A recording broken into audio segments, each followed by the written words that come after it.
And we're ready whenever you are, Garrett. All right, so we'll call the meeting to order. Roll call. Do we need to go through everyone's names? Yes. Okay, so here, Amy is not coming. Is Alan? I'm representing Amy today. Okay. Go. Mauricia? Not coming? No. Alex Backus, see online? Here. Bobby Jones? Here. Bob Miguel? Here. Greg Jewell? He will not be coming. And someone standing in for Brenda? She should be here later. Okay. Settlemeyer? I don't know where he is. Strickland? Present. Chad Taylor? Present. Tammy Boyd? Present. And Sheva's not coming. But we moved. to public comment. Any public comment? Anyone online? If you're online for public comment, you can go ahead and unmute.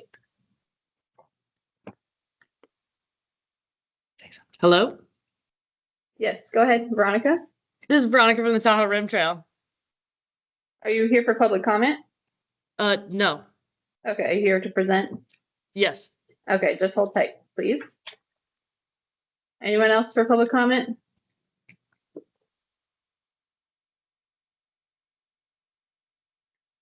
Okay. All right, so no public comments, so we can move on to agenda item 4. Presentations. Yeah, so we're gonna have, just so everybody knows, we're gonna have 15-minute presentations. So they'll have 10 minutes to present and then 5 minutes for questions. Lindsay and Veronica, TRTA people online, I'm sorry, I do not have the ability to give you warning for your minutes. So you're gonna have to watch that yourself because of the way our tech is set up today. But I do have your presentation. And I will cut you off if we're getting too close to time. So That sounds great.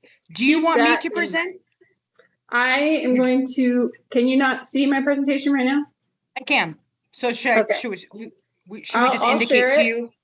I'll share the presentation and, oh, whoops. And you just let me know when you want me to toggle through and you can go ahead and get started when you're ready.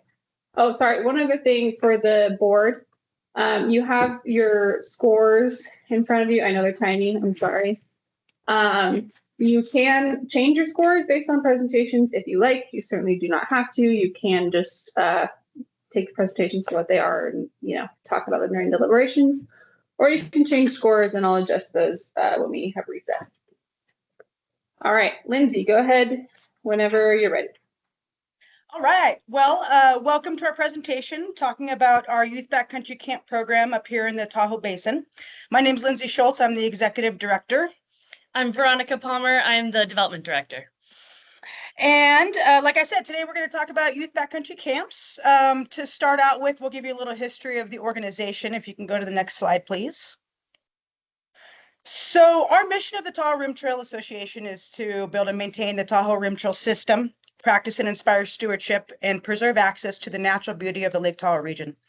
Simply put, we're here to inspire stewards and preserve the trail. Beginning in the late 1970s, this guy that you see on your screen is kind of our founding father. His name is Glenn Hampton. He was a U.S. Forest Service worker, seeing the rise of recreation in the basin and seeing a need to consolidate recreation and use in the backcountry.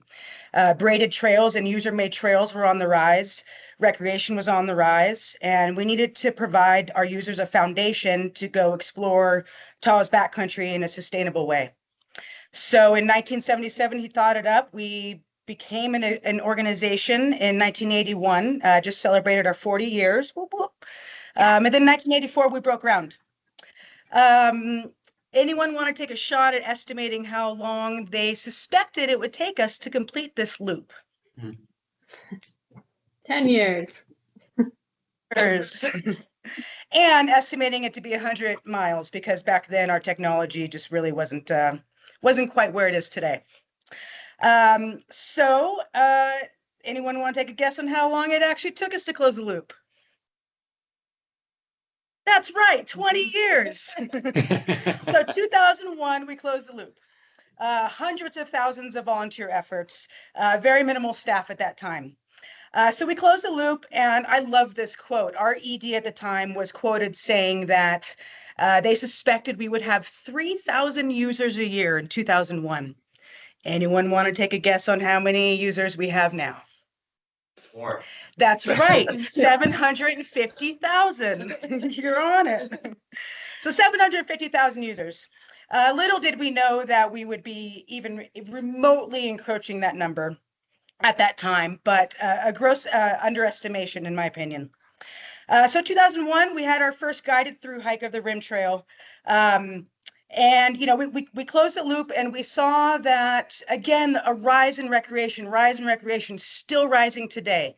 There hasn't been a year or a decade in our short recreational history that we don't see an increase in recreational use. And so we, in 2001, saw a need to start educating the public. Leave No Trace ethics were in their infancy. I think there were only 5 at the time. Now there's 7. Ethics to live by. So we started getting adults educated outside, giving them guided experiences. And then we thought, you know, why don't we get youth outside? They're the next generation of stewards. As cliche as that sounds, I think it's still very suiting today. And 2007 saw our first youth backcountry camp. And that's what makes us a really unique trail organization. I'm always trying to compare us to other organizations, see where we're at. Should we be doing this? What do other organizations do about that? In my 13 years here at the association, I've yet to identify another trail organization that at its core builds and maintains a 200-mile trail system, but also has this incredible educational component, both on and off the field, in libraries and out in nature. So yeah, the birth of youth programs is 2007, and I believe we'll go next slide. So like Lindsay was saying, we found that people aren't going to want to preserve and protect nature unless they go out and experience it. So our youth backcountry camp is really designed to get those teens out on the trail and out in the backcountry and really have that nature experience and hopefully instill a lifelong love of the outdoors in those youth from a very formidable age. So what that looks like is we take groups of teens from 12 to 17 out into the backcountry for 4 days and 3 nights out on the trail. And we provide this as a fully outfitted trip. All they need to show up is a good pair of shoes and a change of clothes, and we take care of the rest to give them their sleeping bag, sleeping mat, tarp to sleep under, all of the necessities. And it's also a fully guided trip. So we have a trained staff that goes out with them. Our instructors have youth mental health and first aid training, and those backcountry risk management that are required to make sure that those youth are safe in the backcountry as well. These trips are offered a majority fully funded to our partner groups. We want to get the right kids out on the trail. So we partner with local and regional groups that really bring kids who maybe live here in the Tahoe Basin, but have never actually been out on the trails that are in their backyards. So we partner with groups like the Boys and Girls Clubs, Nevada Urban Indians, Girl Scouts of the Sierra Nevada, and many others to really connect the right kids to the outdoors to have this amazing experience. Next slide. So these youth experience anything from just how to simply cook in the backcountry to having interpersonal experiences, nature drawing, writing, really finding themselves. A lot of times when we launch these groups, I'll go down there and see them all really scared and see these giant backpacks on them, and they don't even know that they're carrying like half the weight of what adults would be carrying, and they're all they're all scared and don't know what's going on. And then I pick them up at the end or see them at the end, and they are all best friends. They say things like, I didn't know I could spend 4 days without a screen. I didn't know I could cook. I learned how to filter water. Really basic backcountry skills that is so disconnected to their young selves and their young lives with a fully, a refrigerator with an ice machine and running water and a dishwasher. Toilet. Toilet, exactly. And it creates a raw experience for them to really take living down to its basics. And also, like Veronica was saying, like most importantly, just connecting them a lot of times with their own backyard. As you guys know, a lot of regional youth don't get to experience their own backyard to this degree. So it's there's a whole slew of different goals that come out of every student's time out there. Next slide. And this is going to be a video. Oh no. 1 sec. Let's try it this way. Is this on YouTube, Lindsay? Yeah. Shoot. Do you know the name? I think I might be able to. Shoot, we can get it up on ours. Let's see here. Tahoe Rim Trail Thanking Our Grantors is what it's called. I can also copy the link and put it into. I'll have to find it. Sorry, Tahoe Okay. Rim Trail what? Thanking Grantors.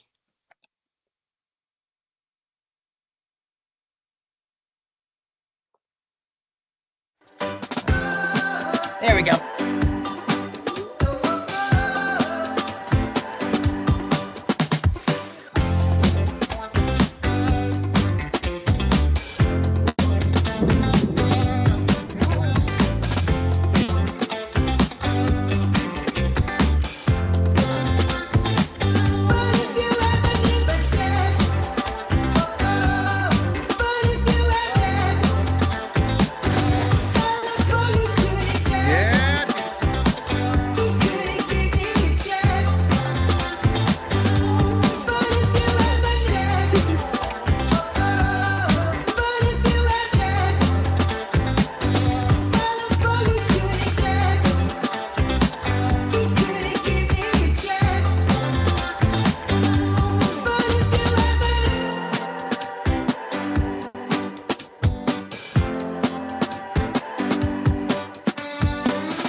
Oh my gosh, if that doesn't warm your soul, I don't know what will.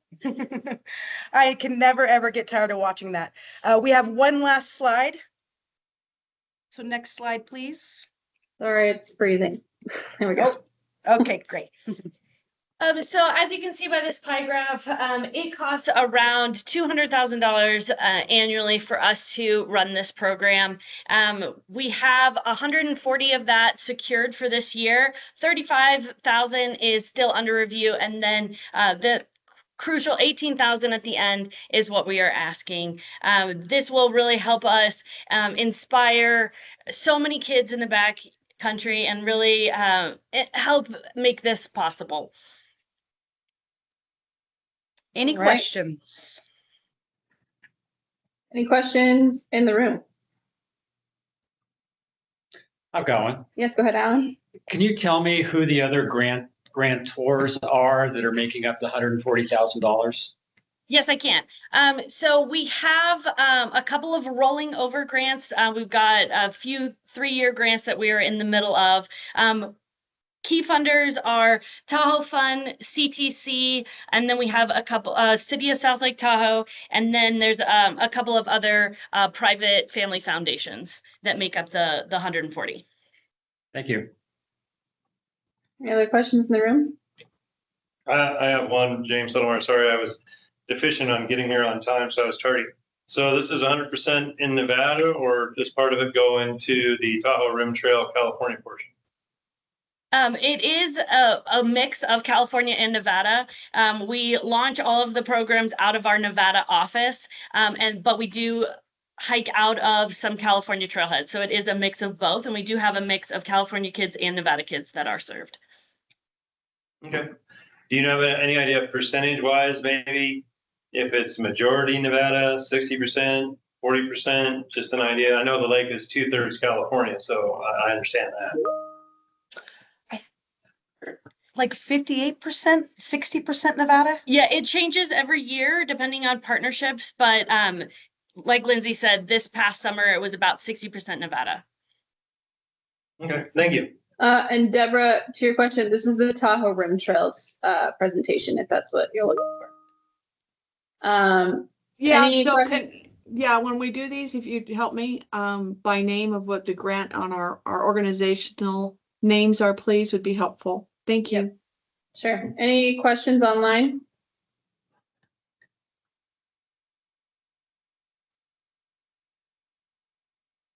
I have one more quick one. Go ahead, Bob. How many kids do you do per trip? I know you had the 60, but what's a group look like? You might have mentioned it and I just missed it. Upward of 13. Hopefully everyone makes it that morning. But 13 youth per trip. I think we're aiming to get out 15 or 16 trips this coming year. We have gone as much as 20 trips in a season. And we had to scale down capacity a little bit, and we're looking to rebuild that and increasing staffing so we can get back up to 20.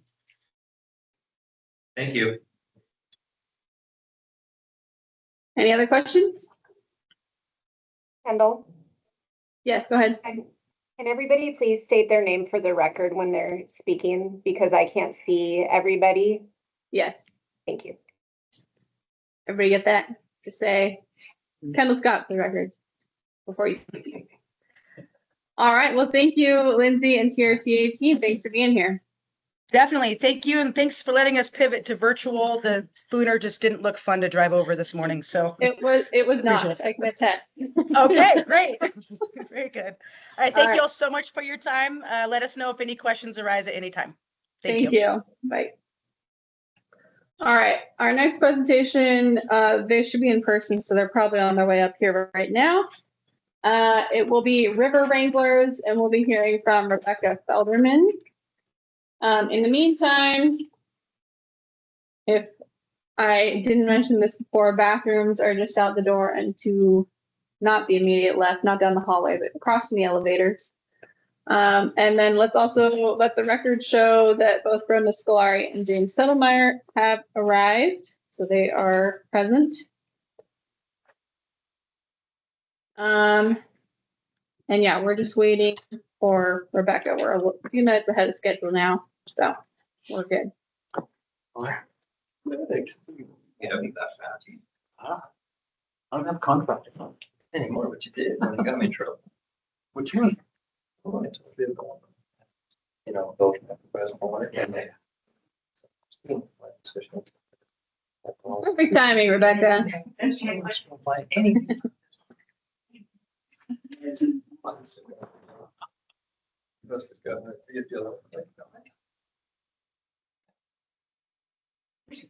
Good morning. Feel free to start whenever you like, whenever you are ready. Just let me know when you want me to. Good morning to everyone. My name is Rebecca Feldman. I'm the executive director of River Wranglers. You may remember me from last year. My hair is a little different. Still the same person, promise. So I just wanted to present to you guys today and give you more of an update of what we did this past year with the award you've given us. So we've been operating for 30 years now in Nevada, specifically in the Carson River Watershed as a nonprofit organization. And we continue to be dedicated to providing experiential education in the outdoors with students within the watershed. I know the watershed does start in Alpine County, California, but we focus on the 5 counties in Nevada that the watershed covers. And we are focused on also having the students be recognize that they can be good stewards of their environment from any age. So this year we, with the NOER award to date, as of yesterday, we have reached over 13,000 people. Out of those 13,000, approximately 3,000 were student-specific, either in class or on-site student activities with schools or classrooms. And then the remaining 10,000 have been a mixture of students with their families at different outreach events throughout the year. So, a little nervous. So one of the things I would like to highlight, over this year. Maybe. Just really slow.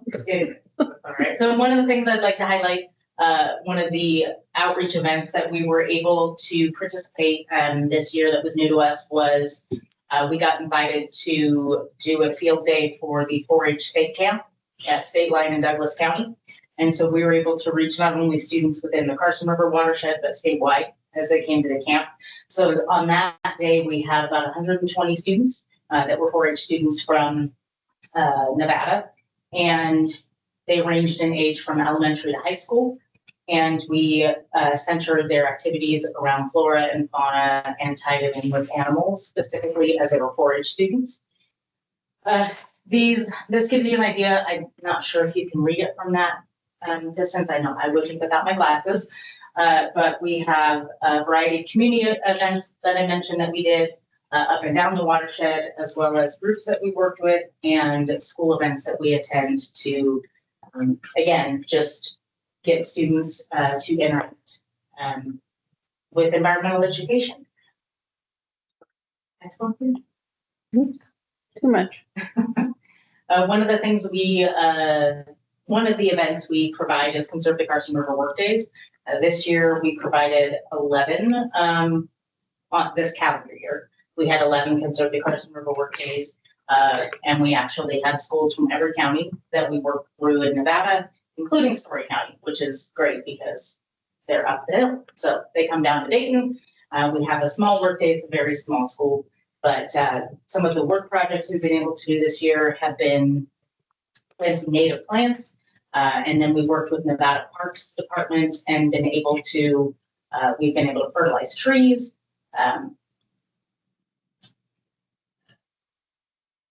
Reline some trails and then clean group sites and campsites with the work of the park hosts and the Parks Department. Next.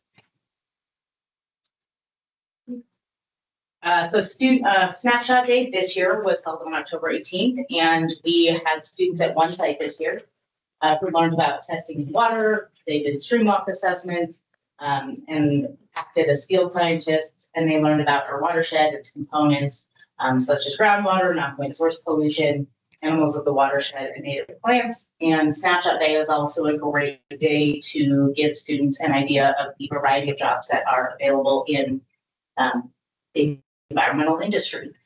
This year was unique. All of the adult volunteers, it was solely women run. So that was a unique thing this year. Usually we have men as well, but unfortunately a couple were down with COVID. So it ended up being all women. So that was unique this year. Good for the students to see. Next slide, please.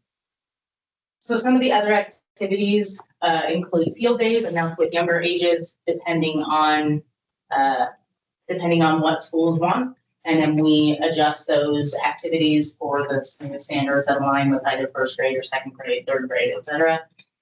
Throughout the classroom, we partner with NDOW and 2 local flag casters clubs, one out of Douglas County, one out of Carson. And we provide trout releases and in-classroom activities before the release with the students. This past year was the biggest year we had. We had over 600 students that we took out to the river or ponds, depending on the county, and released their trout. This year we should have even more. So if you ever are interested in seeing a very busy month, I recommend the last part of March where we're releasing trout all over the place with all these students. We had 5 field days this year with second graders and first graders, and we also had 3 flood awareness program events with students in Douglas County and Carson. This year, we have even more scheduled for all of these events so far. And then here's some photos for you, just from some events. We have in the upper left-hand corner, this snapshot day this year, as well as the right side. And then I like to show just pictures of the river at various locations that we are at along the river. And then, you know, our fit and bin for trout in the classroom. Super fun. And then just a good, what I feel is like a good quote for getting kids outside and understanding the environment and how it nourishes us, I feel. And then more pictures of students planting, like I said, native plants. And then this bottom right is from a flood awareness event. All right, any questions in the room for Rebecca? Bob Miguel, for the record, I had a question. Presentation was great. My question was more on the budget, and maybe it was just me not understanding. Is there any match on this? It's 100% match. Yeah, 1-to-1. Mhm. Okay, maybe that was why I was confused, because it was exactly this. Yeah, it's 1-to-1. Gotcha. We are a primarily volunteer operated organization, and so I have lots and lots and lots of volunteer match hours. Okay. Thank you. Other questions in the room? This is Alan Biaggi. I have a question, how you engage the tribal kids? So what we have been able to do the last 2 years, we do this in the summer with the Washoe tribe.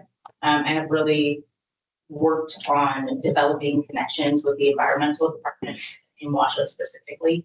They've been really receptive to working with us. So we've had 2 events in the summer. It's not a huge amount that attend, right? Because it's a small group that we're pulling from. But we've been able to have events out in like their Dresslerville area on site. We have provided multiple stations that the students have cycled through. And so that's how we work with them. And then we also do, we always participate in their Earth Day festivals. So we can just have more presence and interact with more students. One of the things we like to bring out to the Earth Day festivals for the tribes is our pelts, because pelts, specifically otter, have such a tie in their history. So we talk a lot about habitat and allow the students to interact with and feel the pelts. And we talk about how those animals are in this watershed. Good. Questions online? And apologies because our camera is not working very well. Chad Taylor for the record. Go ahead. So number one, this group actually has one of the lowest per youth served dollar amounts, which kudos to you. And thank you for the slideshow and the presentation, because that helped show me a little more than the actual write-up did. And one of my questions, so good job, number one. Number two, scalability for you. Limitations on scalability, because you reach so many students, is there opportunity for you to reach a lot more? And is it just funding, or is it volunteers, or is it actually finding the youth? I would say it's more of a combination of the first two. Finding youth is not as big of an issue. It is because we are primarily volunteer led, and a lot of our events are during the day. When students are in session, it's harder to find volunteers. I don't know where I'm looking. I'm sorry. The camera's not working. Oh, okay. So I was trying to look in an area that I thought was the camera. Apologies. Then I will look to you, 5 foot. All right. So it ends up being an issue trying to find volunteers during the day. And we did have I would say right after COVID, we had a harder time interacting and trying to get students out to the river, but that was more due to some restrictions that the schools had in place at that point in time. And then otherwise, yeah, it's just, it ends up being like a combination of funding and volunteers. I really, really believe that all students should have this access to environmental education, specifically in the outdoors. We have so many students that just have never been out to the river or outdoors, and I feel strongly in providing that and not charging students for it. And so while we could get funding in ways that other groups have, like where they charge students, I just feel strongly in not doing that as long as we can. Did that answer your question? Yeah, that works. Thank you very much. Keep up the good work. Thank you. Any other questions online? Any more in the room? One last question. So you still have partnerships, I believe, with the Carson Water Sub-Conservancy District and the local conservation districts, correct? We do. We work with, have a big long list and left it at home. However, yes, we work with, along with NDOW, we work with NDEP, obviously the fine folks at NOER. We work with CWSD, the Houghton Conservation District, Dayton Valley Conservation District has just had like a revamp and have some new hires that are very much into outreach. Nevada State Parks, USAE, Nevada Silver Jackets, Nevada Division of Water Resources, RCI. There's a wide swath of community partners that we work with that are really just fantastic in providing such great information for students and different information. So plenty of partners. But yeah, CWSD is. Any other questions? All right. Thank you, Rebecca. Thank you guys so much. Have a great day. Yeah, Thank good you. one. The weather looked so much better today than what it did last night. And I was like, well, I hope this is a sunshiny day. And I woke up and sure as heck it was. So you guys have a great day. You too. Thank you. Thank you. You too. Thanks. Yeah, again, for those folks online, I'm sorry, I don't know why the camera is not working. It keeps just turning itself off. So, okay, I believe we have our next presenter online already. We're going to be hearing from the YMCA of Southern Nevada, Jordan May. Are you online? I am. Good morning to you all. Good morning.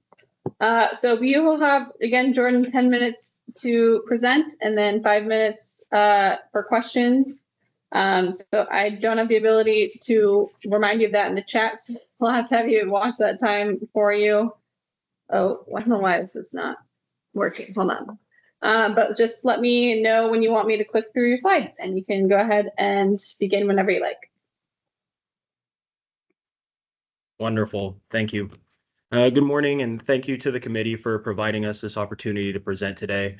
We know there were a lot of applications submitted, so we are excited to share more with you about this impactful program. My name is Jordan May. I'm the development coordinator here at the YMCA of Southern Nevada. I'm here alongside my colleague, Erica Stiegel, who I will let introduce herself. Hi, thank you, Jordan. Yes, my name is Erica Stiegel. I'm the executive director of the Heinrich YMCA, and I also lead youth development for our association. I oversee our outdoor education and recreation program, which we are here to talk to you about today. As the primary facilitator of this initiative, Erica truly understands the importance of outdoor education and recreation in our academic programs, which together we will illustrate for you today. Erica has been at the forefront of expanding the Y's outdoor education and recreation initiatives for years. She brings a wealth of knowledge and experience to this project, in particular knowledge of the Las Vegas and Clark County areas. We're thrilled to have a chance to further our work in this space with your support, which together will leave a lasting impact on Southern Nevada youth. Next slide, please. For those who are unfamiliar, the YMCA is one of the oldest and largest charities in the state, with over 80 years of impact and operational expertise. We serve over 60,000 community members of all ages, incomes, and abilities in Southern Nevada every year. We are known for continuously repositioning our efforts to meet community needs in real time, which we do so through a commitment to our mission and 3 pillars of youth development, healthy living, and social responsibility. These 3 areas of impact, as you will see, can be achieved through efforts such as outdoor education and recreation initiatives we are here to share with you today. Next slide, please. So part of the repositioning Jordan mentioned has most recently included our outdoor and education and recreation initiatives as part of our Y Power Scholars Academy, which is our after-school program for elementary students. Power Scholars Academy isn't just an after-school program, though. It's an evidence-based academic intervention curricula that serves the development of the whole child through academics, social emotional learning, physical health, and self-confidence. Power Scholars Academy is run in conjunction with CCSD Title I schools and is offered based on a needs assessment to ensure at-risk students receive the support they need, but unfortunately often lack. A majority of these students lack physical proximity and thus easy access to the outdoors or public lands that surround our Las Vegas and Clark County community. Next slide, please. Studies show that on average, our urban youth stay within a 16-mile radius from where they live or go to school. As this map illustrates, the schools we serve are in areas where students have limited access to the outdoors. Additionally, students in these areas lack the resources to explore the outdoors. 100% of the students we serve are on free and reduced lunch. Families are living on limited resources, and between transportation fees and park access fees, outdoor recreation unfortunately does not get prioritized. However, the YMCA understands the vitality of OER, outdoor education and recreation programs, and is positioned to provide opportunities to families in most need through existing program infrastructure. Since the pandemic, the Y has been strategically focused on expanding our program infrastructure around education, including outdoor education and recreation. After 21st Century Community Learning Centers funding supported the growth of our after-school programming to additional school sites, we made the choice to allocate funds specifically for OER. Next slide, please. Here, funding is used to support our outdoor education coordinator, monthly field trips, trainings and curriculum, and outdoor and education recreation, classroom supplies, and field trip materials. Our outdoor education coordinator provides classroom instruction once a week and then facilitates monthly field trips to public lands surrounding Las Vegas. What we currently offer would not be possible without the valuable partnerships we've cultivated with local and national organizations shown here. Through collaborations with various local national parks, conservation areas, and state parks, we're able to bring students on field trips that introduce them to the rich natural heritage of Nevada. American Stage Lines provides reliable transportation to these sites, ensuring safe and accessible travel for all students at a heavily discounted rate. Additionally, our curriculum is enhanced through support from Leave No Trace and Project WET, which provide essential supplies and instructional resources that emphasize environmental stewardship and water conservation. And lastly, students in our program are supported in after-school time by the Clark County School District through Nevada Department of Education 21st Century funding, which covers all costs associated with program operation. Next slide, please. We currently operate the Power Scholars Academy at 4 school sites in the Las Vegas area, with 2 additional school sites hosting traditional after-school YMCA care. However, we only have the funding to support outdoor education and recreation elements at 2 of the 6 sites, meaning only 60 out of the 220 students we serve through these programs benefit from these initiatives. Students at those sites have responded overwhelmingly positive to these offerings, especially the field trips, as we all know how much students love to get out of the classroom and into the outdoors. Our proposal is to use funds from the Nevada Outdoor Education and Recreation Grant to support these elements in the remaining 4 sites, serving an additional 160 students annually. Doing so would improve educational outcomes for students, grow their understanding of the environment and how to preserve it, as well as provide immersive outdoor education and experiences that will create lasting memories. Being able to offer and efficiently operate both educational and recreational components sets us apart from other organizations doing similar work. While education is extremely important, without the hands-on learning provided by the field trips, students' comprehension is limited. These experiences will foster a sense of belonging and understanding in the youth we serve, laying the foundation for continued exploration of the outdoors. Not only are we connecting students with nature and enhancing their environmental literacy in the process, but equally important, we are teaching them personal responsibility, self-confidence, and the importance of community involvement. Next slide, please.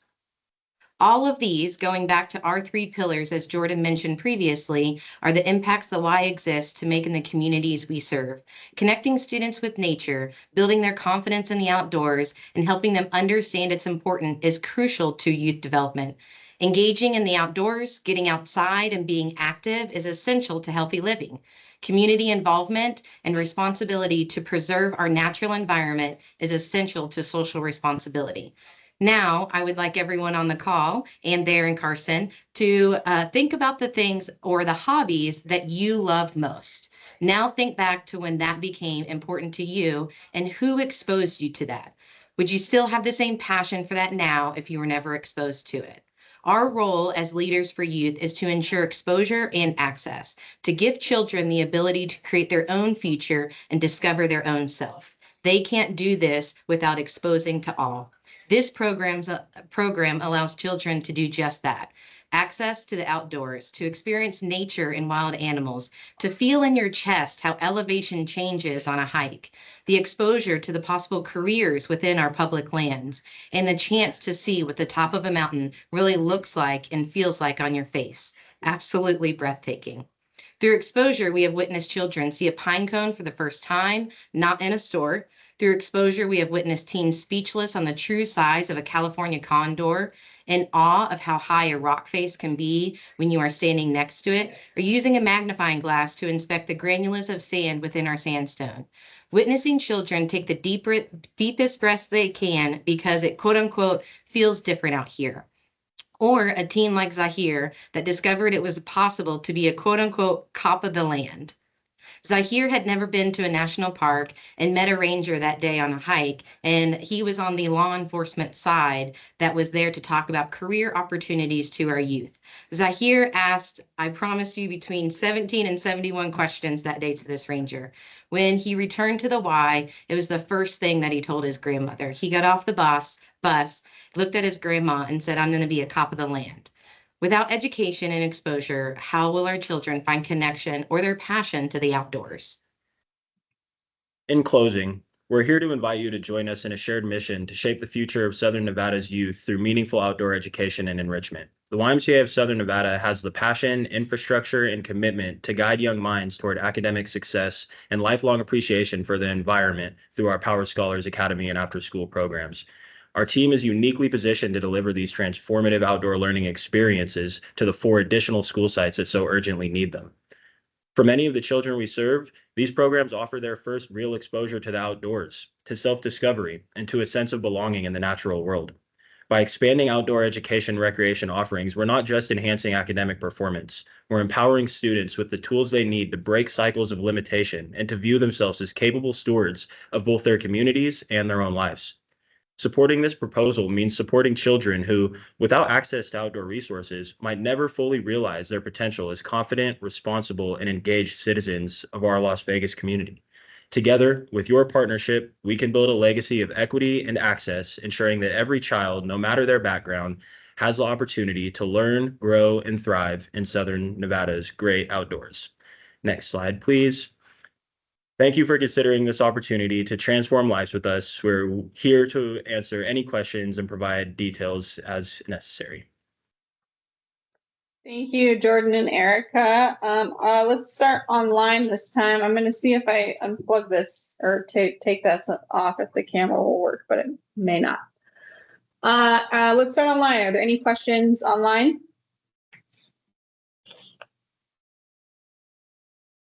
I have a question, Brenda Scolari for the record. Given this is an after-school program, could you tell me the, say, number of hours or percentage of the program that kids would actually spend outside on a field trip versus in-room instruction?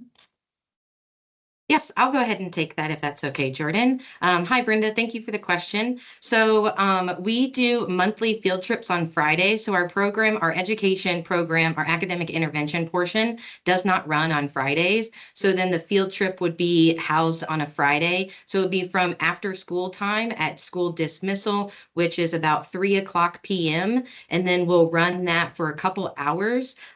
We've gone anywhere until 6 o'clock PM. Whenever it comes for longer field trips, like a trip up to Zion National Park, for example, that is going to be a full day trip. So that would be taking place on a Saturday.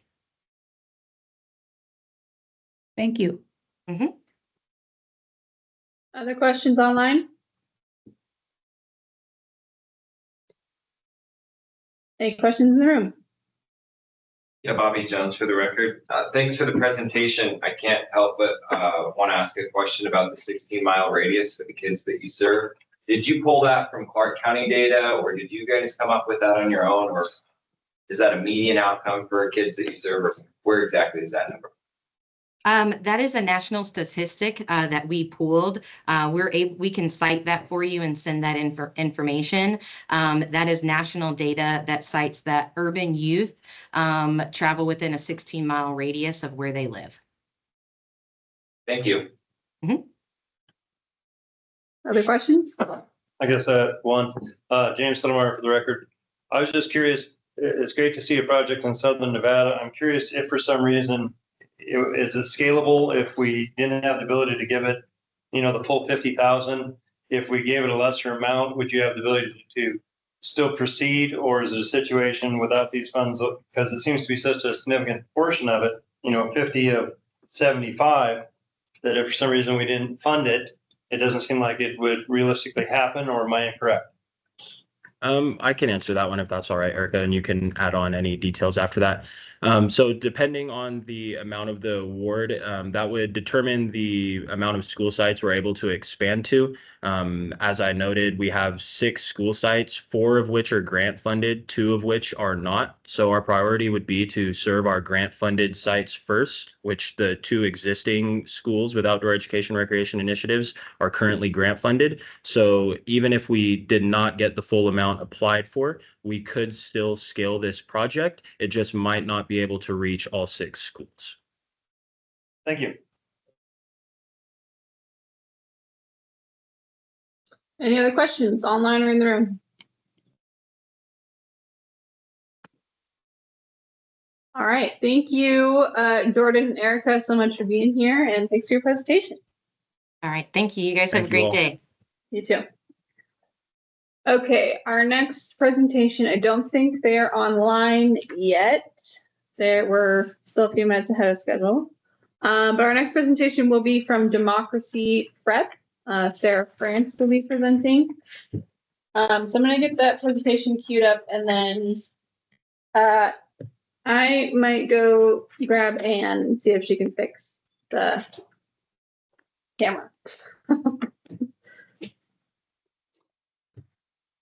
And if actually, yeah, just hold on. Oh, need that.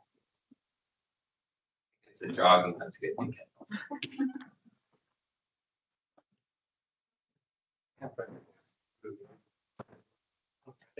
Yeah, ready at 8 o'clock. So Congressman wants to have a discussion about Marvin. No. No, I'm just kidding. Oh, no. You can't lose your wicked water bottle. Where's it? Oh, okay. Yep, I'll be here. He's looking at this. What's that? He's pissed. Okay. And he's in rare form. Swell. So I should be entertaining that. They decided to swap out CIP money for FEMA. Good morning. Go through Homeland Security. Okay. And guess who's in operations for Homeland Security? We're having it. Oh. And so he goes, let me get this right. You're doing a project 18 miles from my back door, and this is the first time I'm hearing about it. All right. So he'd like some more information. So anything you might be able to add at the project, plans for how recreation utilization might have to be altered during the time of the draining of the dam. Yeah. That's good for that. All right, just so you know what you're going into. All right. Is he aware that this isn't our project? Yeah. You really Mr. Duncan, are you the presenter for Democracy Prep? Hi, yes, there's a team of us and Sarah is also on. Mrs. Sarah France. France. Okay. Yes. If you could just stand by for a few minutes, Kendall's trying to get the camera in the room fixed. Okay, thank you. I think we're, whoops, sorry. I think we're ready. If Democracy Prep, if you have everyone here and are ready, you can go ahead and start. As a reminder, you have 10 minutes to present, and then we'll have 5 minutes for questions. So please keep an eye on your time as you're presenting. I've got your slideshow up, so just let me know when you would like me to toggle through.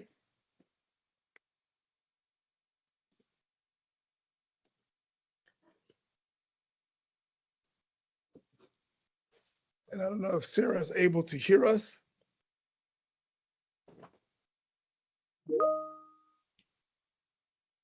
All right.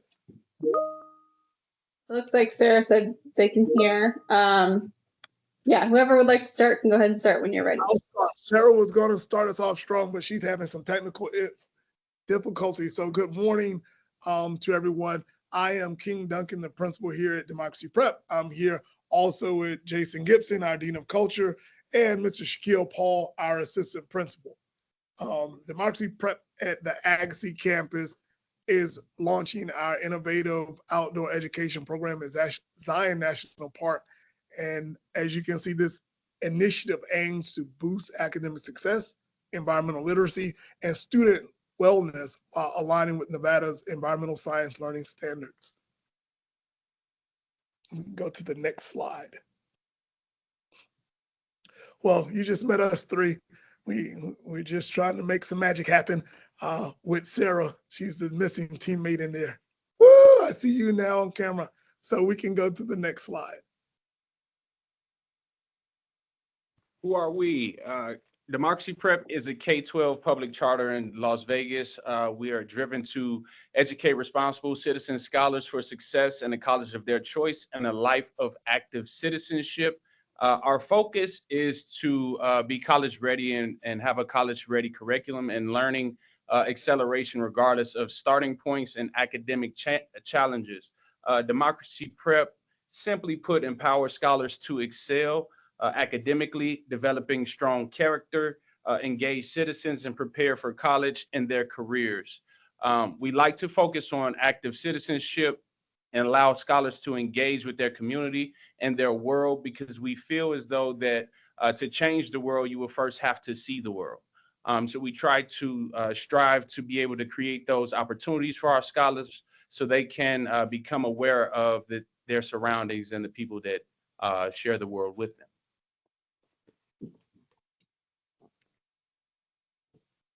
And we can go to the next slide. And I'm just going to give an overview of this. We know the impact of real world access. Our scholars are in the 89106, which is the third most economically challenged zip code in the state of Nevada, and the first most economically challenged zip code in Southern Nevada. Because we've done this before, and last year we had a pilot program that had some temporary funding, which aligned to our vision of exposing our children to the world around them. We know that this opportunity is monumental to impacting scholars who otherwise would not have the opportunity or the access to participate in our national parks. As far as our approach to academics, we want to focus on access and exposure and taking learning outside of the classroom setting. As far as pre-trip preparation in environmental science and in human geography, scholars were able to look at a 3D scope of the Zion park, just so they have an idea and a gist of what they're going to be exploring. From there, they were able to get into 6 groups of 10, where each person within that group had a specific role, from 2 leaders to photographers to researchers. So every single person had something that they were responsible for. And with that, after we finished our trip and they finished their presentations, they were able to then present to our future freshmen, which were then current eighth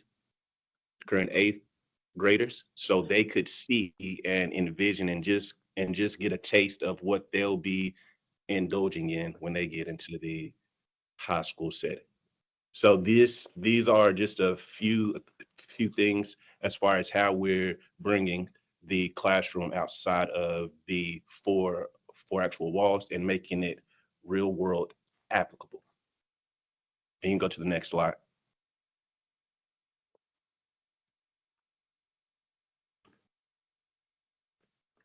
When it comes to education, again, we focus on access and exposure.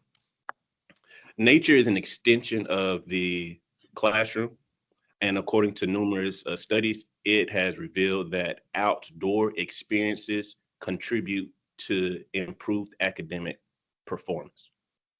The research also shows this is especially true in science subjects. Engaging in hands-on outdoor activities allow children to grasp complex scientific concepts better, while also enhancing their understanding and retention of knowledge. You can go to the next slide.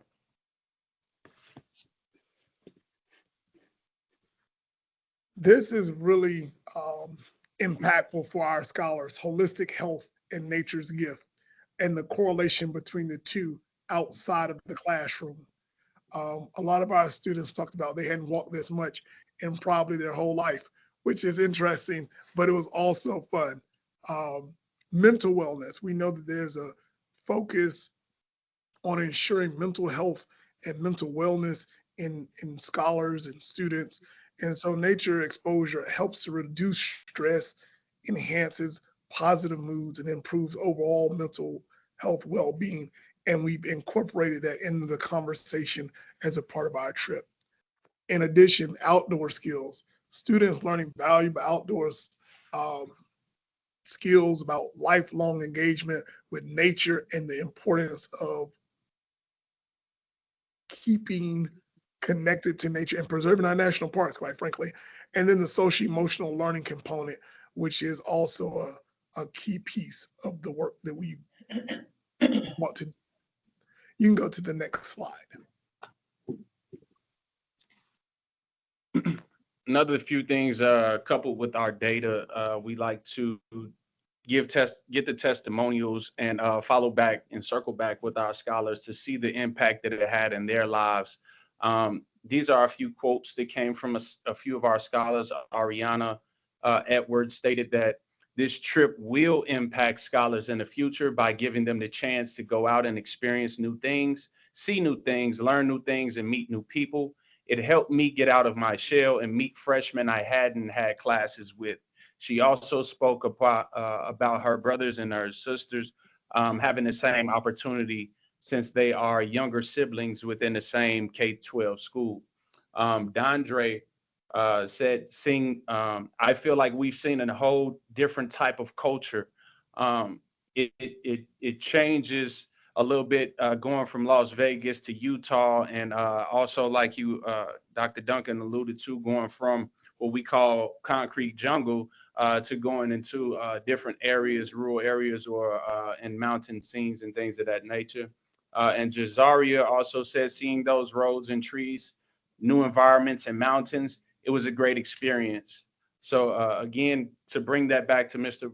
Paul saying is access and exposure. By giving them that access and exposure, it transformed their lives to create a big impact on them, and not just them, but hopefully for the future to come. You can go to the next slide. I got Mike Powers back, so I can close out. Thank you so much for the opportunity for our team to present this morning and share our passion for and belief in the holistic benefits of programming like this. We have a deep belief in the short and long-term benefits of experiential learning. And just the thing we want most is to bring access and inspiration and impact to our students' lives and our broader community. And we just really appreciate your thoughtful consideration and are happy to take some questions. Thank you so much, everybody. We'll go ahead and start with any questions from the board who are online.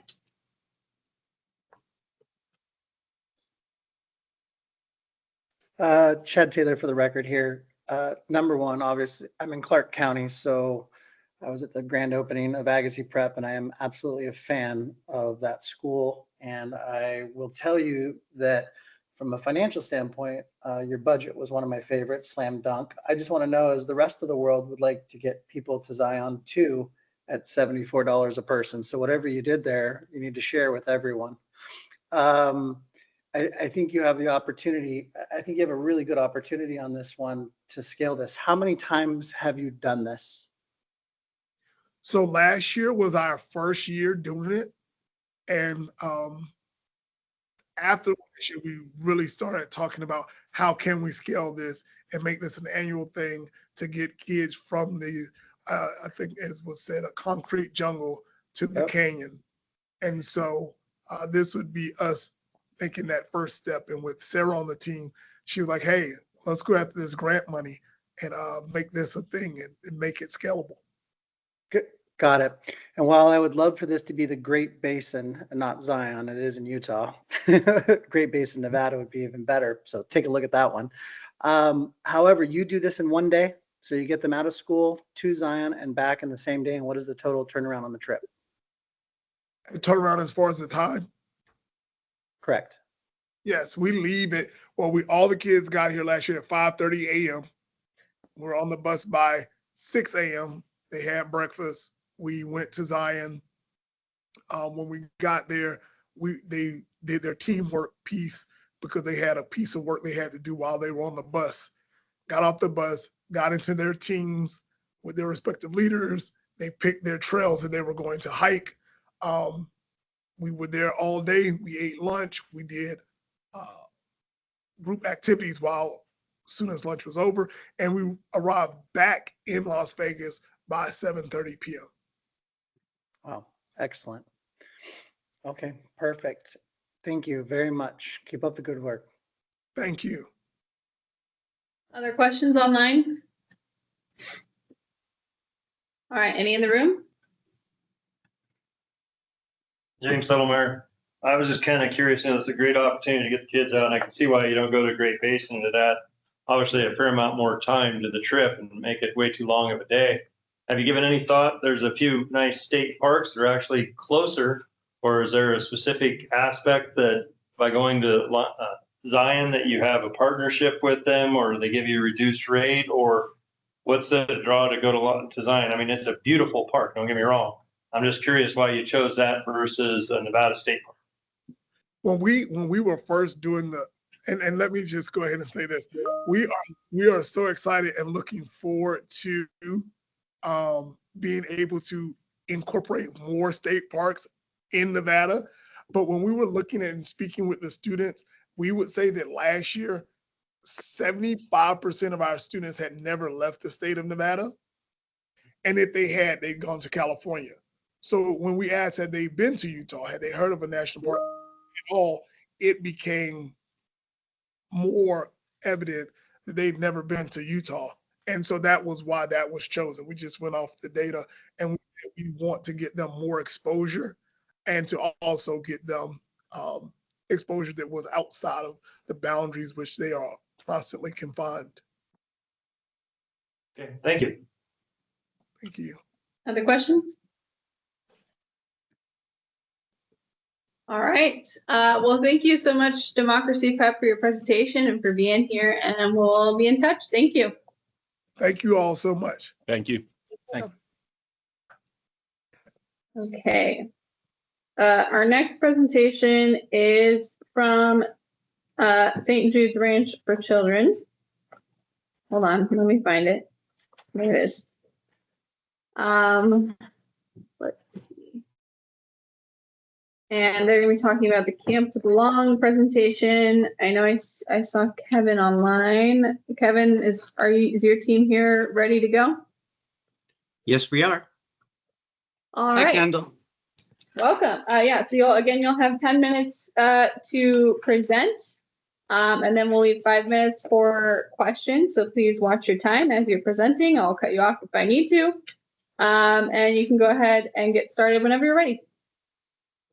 Well, thank you, Kendall. Good morning. My name's Robert Peraza. I am the grants coordinator at St. Jude's Ranch for Children. I'm joined by Kevin Nelson, our sibling preservation program manager at St. Jude's Ranch for Children. As you guys have already, read the initial application, I won't dwell too much on the generals of the nonprofit, but St. Jude's has a nearly 60-year history of serving abused, abandoned, and neglected children of the Southern Nevada community. Our kids go to the public schools out here in Clark County School District in Southern Nevada, and many of them face some staggering social determinants of health disparities from entry into the foster care system and other systems of care involvement. If I may, can we go to the next slide? Thank you so much. So, why sibling preservation? So, as I mentioned before, our kids face significant social determinants of health disparities. Many of them have had high ACEs scores, adverse childhood experience scores, where they've experienced family separation, possibly abuse, neglect, exposure to the incarceration of a parent. All of those kind of future negative indicators for possible behavioral health disorders or early substance misuse. So one of the ways we've addressed one of the biggest problems we found in working with kids is the separation of siblings by foster care. Sometimes a kid ends up in our residential therapeutic foster care home on campus or placed somewhere in the community, but are separated from a sibling who maybe has a different parent, and there's a custodial grandparent, aunt or uncle on that end who ends up going for custody. Well, one of the important parts of addressing that need is we do monthly activities as well as a couple of big annual activities to bring those kids together and have them maintain a relationship with their separated sibling. We have a long history of partnering with the community to provide some fantastic outdoor experiences to kids. As you can see, we've worked with the Nevada Yacht Club to do a sailing experience for the kids. We also have we've worked many times with Springs Preserve so that the children were able to not only experience the positive benefits of being outdoors, but also learn about sustainable gardening in a desert climate. So one of the big things that I love about the program is our annual Camp to Belong program. Once a year, we take 80 kids who have been in the sibling preservation program who apply on a annual camping trip. And one of the things I love about that camping trip, Camp to Belong, is there's a capacity building and programmatic sustainability element to it. Many of our kids who go on that once a lifetime experience outdoors, connecting with nature, later on come back to us as volunteer camp counselors and sometimes even as staff with lived experience. It's a way for us intergenerationally to kind of keep that appreciation of nature going while also providing those kids with those positive relationships with their siblings and other separated sibling friend groups that'll last a lifetime. It looks like with that, can we flip to the next slide to focus on Camp to Belong? So here's just some of the outdoor activities that occur at Camp to Belong. In addition to a birthday celebration and a pillow exchange, the kids do everything from zip lining to climbing, hiking, archery. One of the things that I've been wanting to do since I've joined St. Jude's, coming originally from a Parks and Rec background and then a public health background before then, is start to leverage those partnerships to get us doing activities beyond just Camp to Belong. And occasional outdoor activities. I know our program manager, Kevin, agrees with us, thanks to a generous grant from Cox Charities Foundation. We're going to be starting a geocaching program with the kids. that sort of aspect of getting them to really appreciate being outdoors and as well as in the community. One big part about expanding our partnerships with Parks and Recreation that I really like is the fact that in addition to just not only preservation education with NAI certified interpreters at various Parks and Rec locations, there's a cultural aspect. Some areas I would love to, with the funds, get our kids out to would be Winchester Cultural Center for the Dia de los Muertos, celebration once a year, the 2-day effectively kind of cultural heritage thing explaining the Dia de los Muertos, like kind of tradition and holiday. Other ones we've identified as possible outings include Renaissance Fair to kind of just enhance the kids' understanding of cultural history in Southern Nevada and get them outdoors and off screens more. One of those things with community involvement is the fact that I think in the past, there's been a lot of opportunities that we have to get more deeply involved with Parks and Recreation, whether it's Clark County Parks and Rec, City of North Las Vegas, City of Henderson, even here locally in Boulder City. I'd like to get our kids out there more in rec centers. I also wanted to, because I am a talker and I do apologize, it's one of my weaknesses. I wanted to keep a little bit of time for Kevin to go more in depth on everyday programming in the field. It looks like, Kevin, were you able to dial in? I do seem to be connected correctly at this point. So, can you hear me? I can hear you. Okay, great. Fantastic. Camp is certainly our signature program. It's the crown jewel of sibling preservation. It's really what started it all 30 years ago. Something we're quite proud to share with folks is that the sibling preservation movement of providing these services for brothers and sisters, it started July of 1995 on the campus of UNLV. It's a very homegrown effort, and we're very proud of the fact that we have spread it around the country and even around the world. There's Camp Two Belongs from Maine to Oregon and sibling preservation camps as far as Australia, all having stemmed from that 1 week in 1995 on the campus of UNLV. From that 1 week of camp, we've offered monthly programming. Started off as like 6 events a year. At this point, we are currently offering 2 events per month. We are constantly trying to offer our kids more diversity and more opportunities for them to spend time, meaningful and engaging, memorable time with their siblings. Our outdoor offerings are always a challenge. Easily the greatest challenge for the outdoor activities would be transportation, trying to get our kids to areas such as state parks and the like. You have to overcome or have a good partner with the opportunity to provide the transportation to get them out there.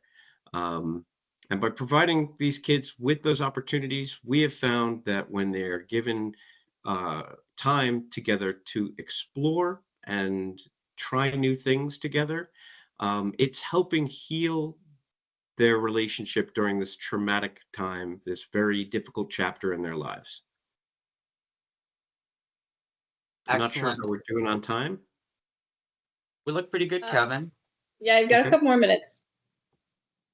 One thing I really want to reiterate that Kevin brought up is that kind of healing aspect of the outdoors and community involvement. You know, a lot of times when you have children who've experienced trauma, there is a tendency to withdraw. And I think sometimes that's something we've noticed even with our school districts, you know, out of school suspensions, a lot of times encourage withdrawal from those social systems and community involvement. And sometimes I think getting them out there, and another challenge that, you know, is age appropriateness of activities, because our program has a broad amount of age frames. So finding activities that are fun and engaging and hit that STEAM education at all age appropriate levels, you know, is a challenge, but it's one that Kevin has fantastically overcome. I've seen him use, what is that quiz app you utilize, Kevin? It is with the kids. We'll use several. One is Kahoot, but my favorite would be Goose Chase. Goose Chase is a scavenger hunt app that is wonderful for outdoor activities because it gives them a certain amount of direction and kind of gamifies the experience so that they're not taken out of the environment. They are still enjoying the outdoors, but it kind of gives them missions, if you will. Similar to the geocaching, I know Robert had touched on that earlier, and geocaching is a very niche hobby or activity, so I'm not sure how understood the activity is. But put simply, our kids use GPS to find specific locations. It is a game that incorporates, some STEAM and STEM skills, while at the same time 100% outdoors, taking them to all kinds of locations throughout the town. And it's very challenging. The kids really, once they get into it, it's quite fascinating to watch. Fantastic. Could we go to the final slide for Q&A? All right. Any questions for St. Jude's Ranch for Children in the room?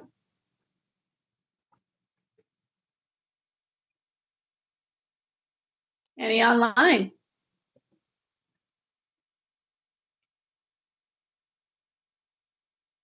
No question? No Okay. questions? Not about the budget? Nothing? I will note also, because we did hear from St. Jude's last year in a presentation, and there was a question around eligibility in terms of like camp going to California.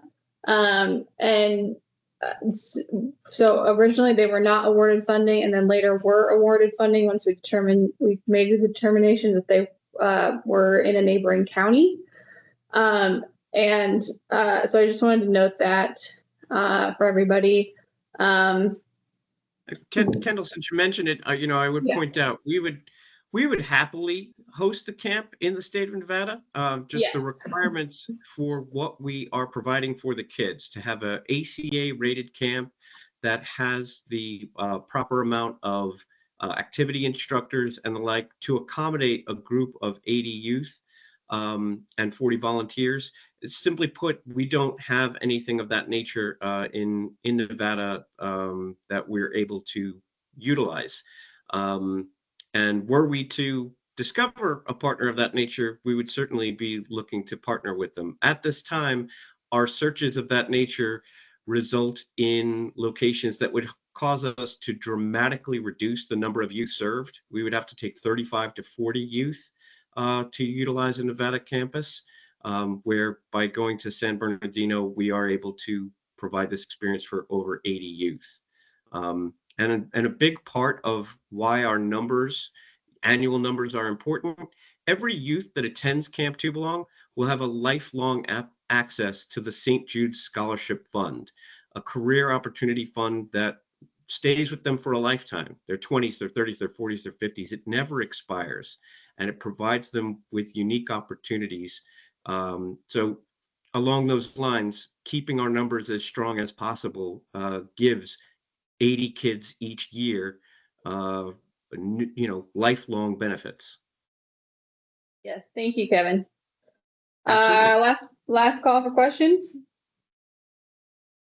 Just in case you guys think of anything, I put both Kevin and mine's emails in the chat. I know sometimes I'm the kind of person that those questions pop into my head later on my 10-minute or my lunch break, So just wanted to let you know we're available. Thank you. All right. Thank you so much, Robert and Kevin. We'll be in touch. Thank you. All right. We've got two more, and then we're going to take a quick break. Our next presentation is from Nevada Outdoor School. I believe they're online. Melanie, I see you. Is your team here and ready to go? Yeah. Hi, everybody. I'm Melanie Urquiaga, Executive Director here at Nevada Outdoor School. Can you hear me okay? Yes. Let me. Fantastic. And I'm Jessica Sneeman-Myers, the Outreach Director. Can you all hear me okay? Yes. Excellent. Hold on. And you've got the slide, Kendall? I'm trying to the slide. Yeah, hold on. I'm trying to present it, and it's Pulling up weird. Let me find it again.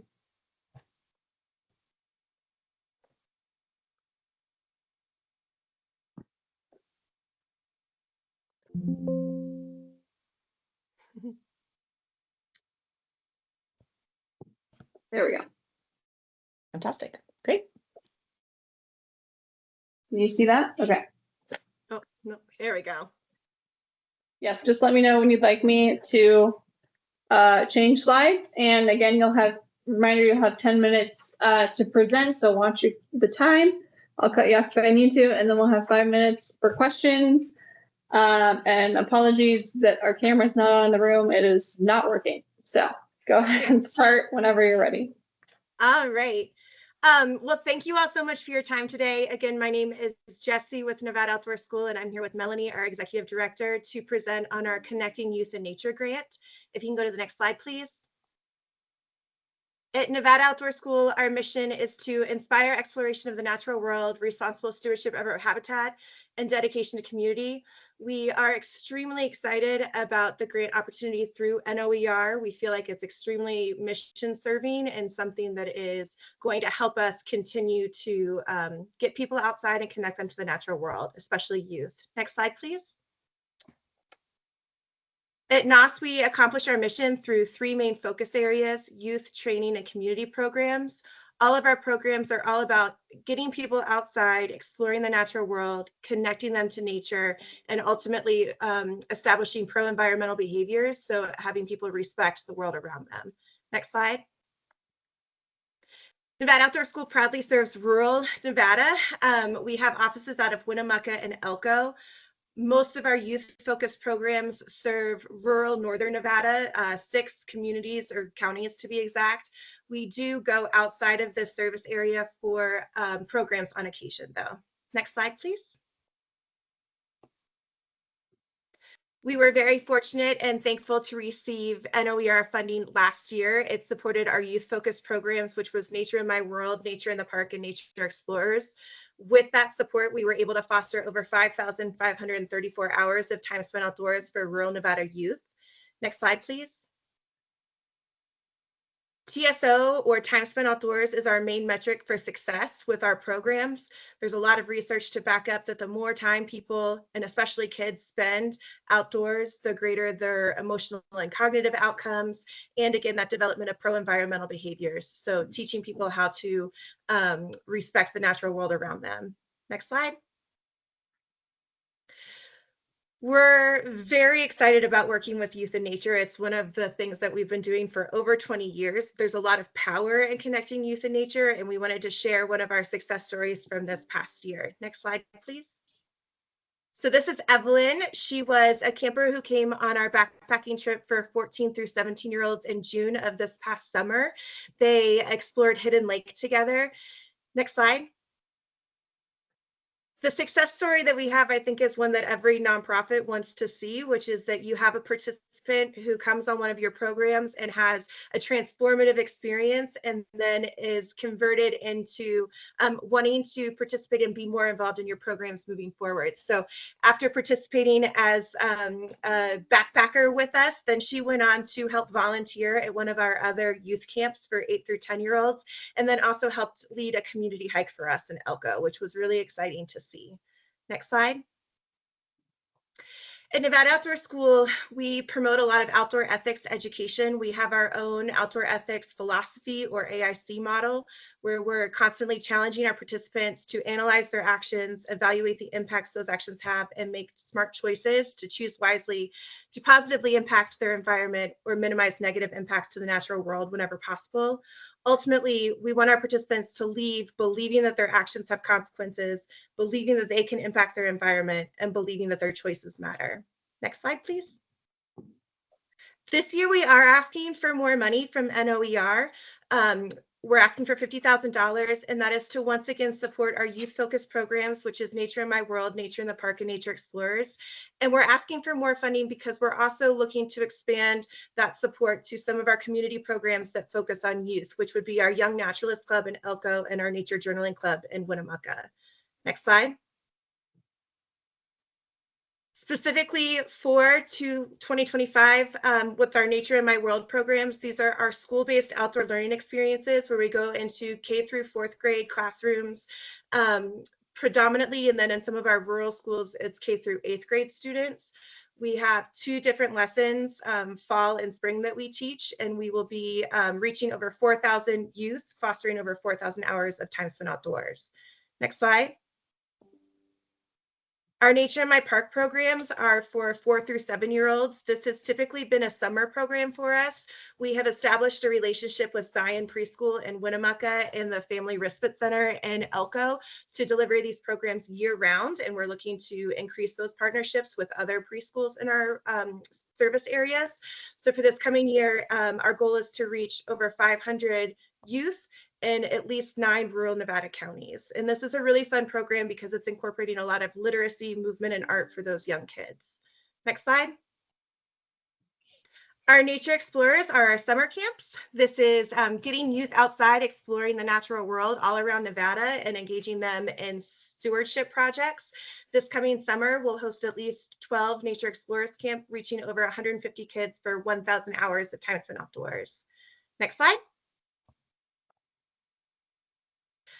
We're excited for this summer too, because we're looking to expand our Nature Explorers programs to also reach those younger kids as well. We're going to provide some day camps for those 4 through 7-year-olds in addition to the Nature in My Park program. And one of the things that we do want to highlight, and we are very proud about, is that Nevada Outdoor School is a Leave No Trace Gold Standard Youth Program. We went through a pretty rigorous accreditation program and get reaccredited every year to prove that we have a high level of effectiveness at incorporating Leave No Trace and outdoor ethics education into our youth programs. Next slide. And as I mentioned, we want to expand support from NOER to a couple of new programs, one being our Elko Young Naturalist Club.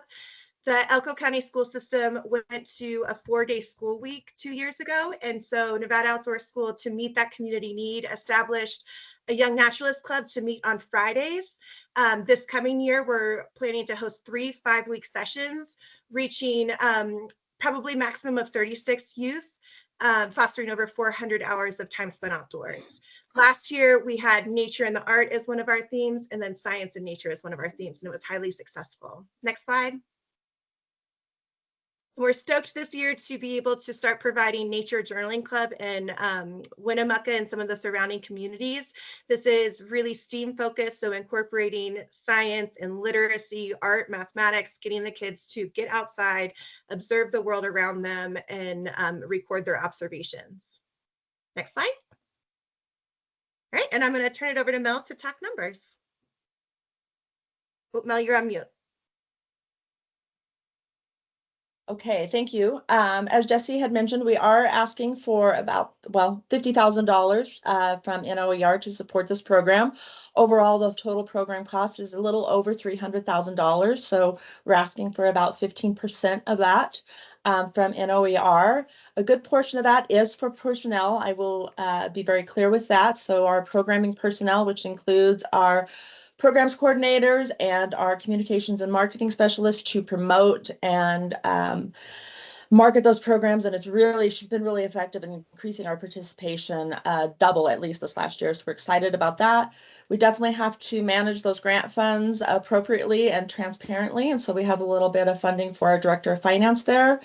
And then for our AmeriCorps National Service members, we do get an AmeriCorps grant for this, but it only covers about 56% of the support for those members. And so we're asking for about $17,000, and that is for eight actual AmeriCorps National Service members.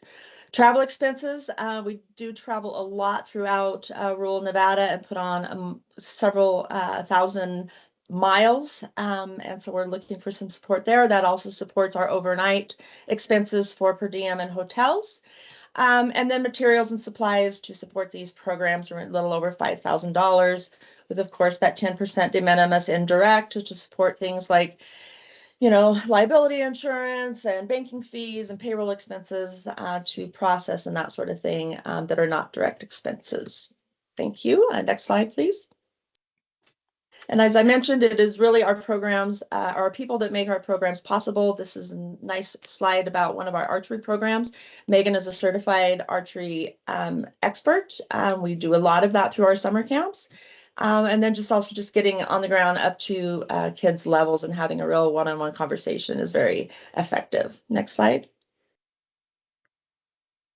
And those AmeriCorps National Service members, we really could not accomplish our mission without them. National Service is really at the heart of what Nevada Outdoor School does, and we have been a recipient of the AmeriCorps program for about 15 years now. So it's a rigorous program, and we qualify for that every year, and we have very strong performance measures with that. So we're proud to be an AmeriCorps National Service program.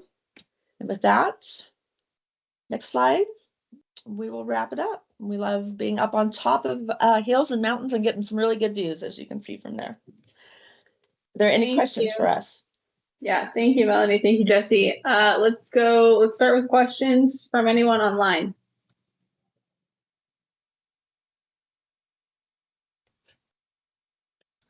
Anybody in the room? This is Alan Biaggi.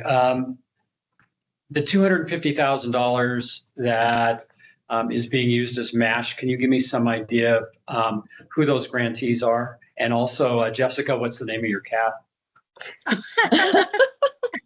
My cat, this one is Garth. We have Wayne and Garth. Thank you for asking.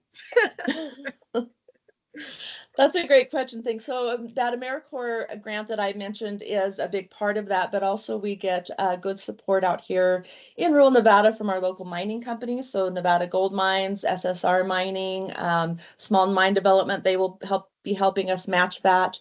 And then especially with our Nature Explorers programs during the summer, we have pretty strong support from several wildlife conservation organizations like Nevada Muleys, Rocky Mountain Elk Foundation, Wild Sheep Foundation, Nevada Bighorns Unlimited, those sort of things. Great, thank you. On average, Nevada Outdoor School manages about 30 different funding sources a year to manage all of those different programs. But our nature and our youth programs are worth just about a third of what we actually do throughout the year. Any more questions? All right. Thank you so much, Melanie and Jesse, for being here. Thanks for your presentation, and we'll be in touch. I appreciate your time. Thanks so much. Have a great day. You too. All right.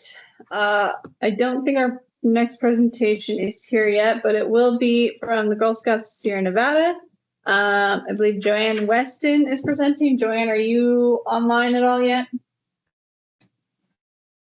I don't think so. Okay, we'll give it a couple of minutes for Joanne to arrive. We're a little bit ahead of schedule. Organizations? Girl Scouts Sierra Nevada.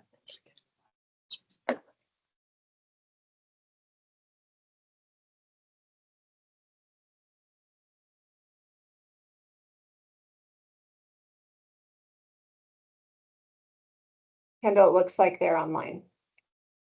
Okay, Joanne, are you online for Girl Scouts presentation? Yes. Awesome. We are a little bit ahead of schedule, so we're ready to start if you are. Awesome. Cool. All right. Here, I'll pull up your presentation. Cool. And as a reminder, you'll have 10 minutes to present. So please watch the time as you're going. And then 5 minutes for questions. Hold on, I'm not sure why this is not showing the. Taking them there. Just kidding.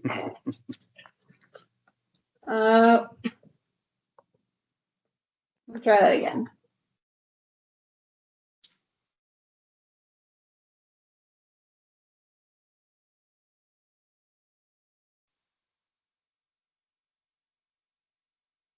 What just happened? Okay. Hold on. Let me try to pull yours up again.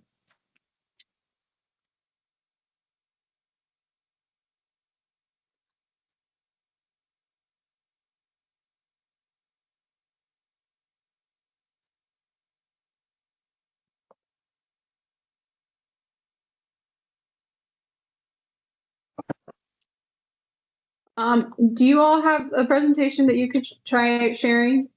Sure. I'm not sure why it's not pulling up right now. Why don't you all go ahead and share your screen?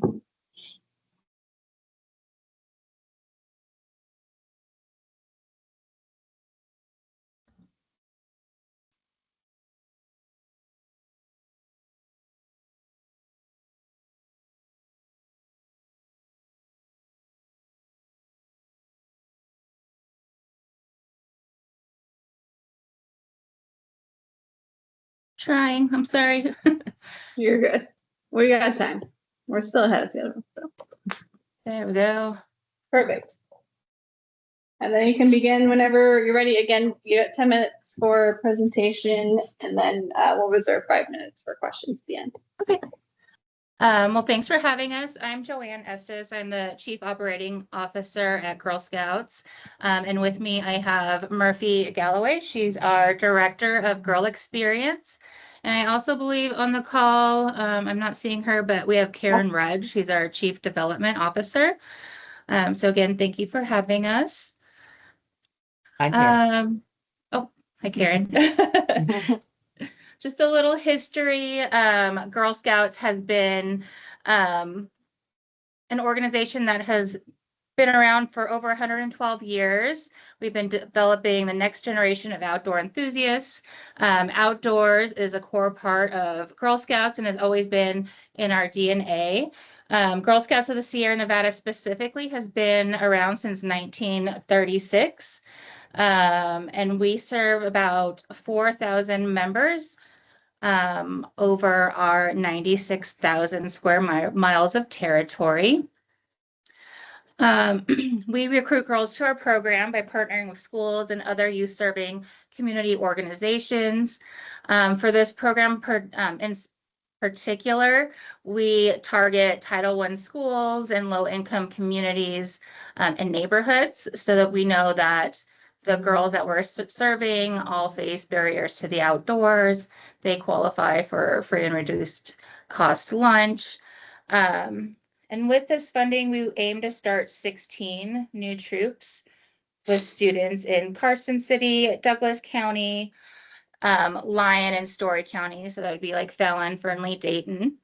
And we hope to reach over 240 girls with this funding. Our council-led troop program addresses barriers to participation by employing professional troop leaders in the place of volunteerism. Over the past decade or so, volunteerism has declined. So in order to keep Girl Scouts strong in our community, we needed to step up and think creatively of how we can continue serving girls. So with our council-led troop program, we reach girls not only in Reno Sparks, but also rural areas with limited services, low-income communities, and after-school programs.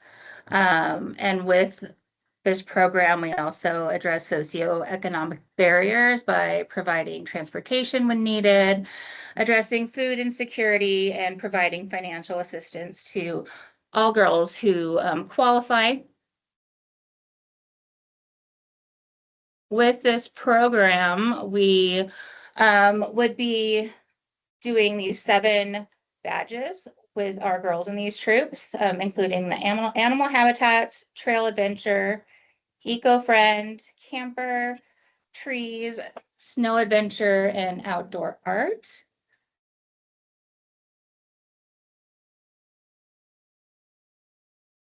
Sorry. Oh no. Come back. Additionally, girls in these troops would be going on field trips such as snowshoeing, bird watching, and hiking. And this would be in addition to the other outdoor activities that we provide as a council, such as whitewater rafting or camping or archery, or any of those additional activities that we have on our calendar. This slide is just a little bit about the way that we build leaders in the outdoors.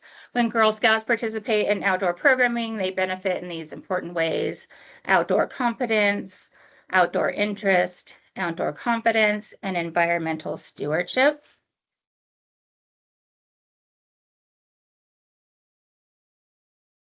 And in 2019, 1,700 girls were surveyed and 240 troops. And this is the percentage of girls who agree with the statements. 86% agree that they've learned a lot about the outdoors or nature in Girl Scouts. 84% agree that they've done outdoor activities in Girl Scouts that they had never done before. 83% of Girl Scouts 83% of girls said that Girl Scouts has taught them how to take care of the environment. 80% said that they had done outdoor activities through Girl Scouts that they would not have done otherwise. And 68% agree that doing outdoor activities in Girl Scouts has helped overcome at least one fear. And this here just kind of details how our program is age appropriate. We divide the girls up in age groups. Our youngest girls are daisies and their ages 5 and 6, kindergarten and first grade, and it goes up to seniors in high school. So as you can see, Girl Scout Daisy would start out by sharing their experiences in the outdoors and stepping outside to look, listen, feel, and smell the outdoors. Whereas a high school student, they would be doing a camp out or planning an outdoor adventure for several days. And we do practice the Leave No Trace principles in all of our outdoor activities. Thing to add, because I'm going a little fast. I mean, with Girl Scouts, it's just really important to have this progression to see where they're at with daisies and brownies all the way up to seniors and getting to address different activities and interests that the girls want to do.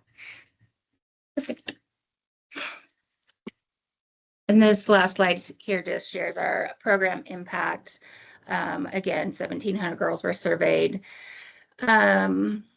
And this is the girls exhibiting leadership outcomes from outdoor experiences. 80% agree that they have a strong sense of self. 75% share that they have positive values. 62% are challenge seeking.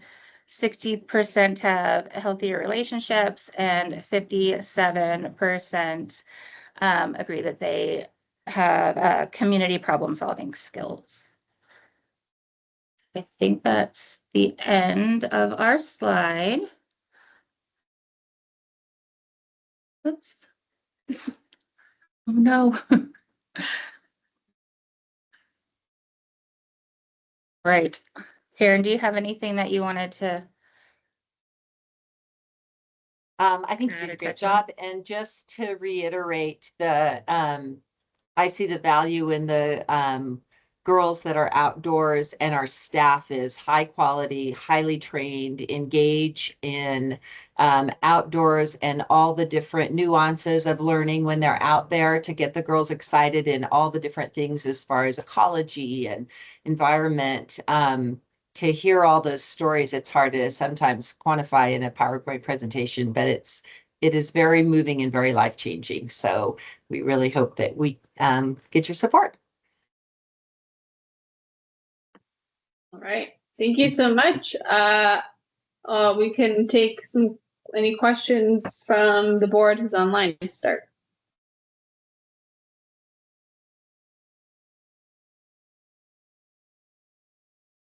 All right. Any in the room?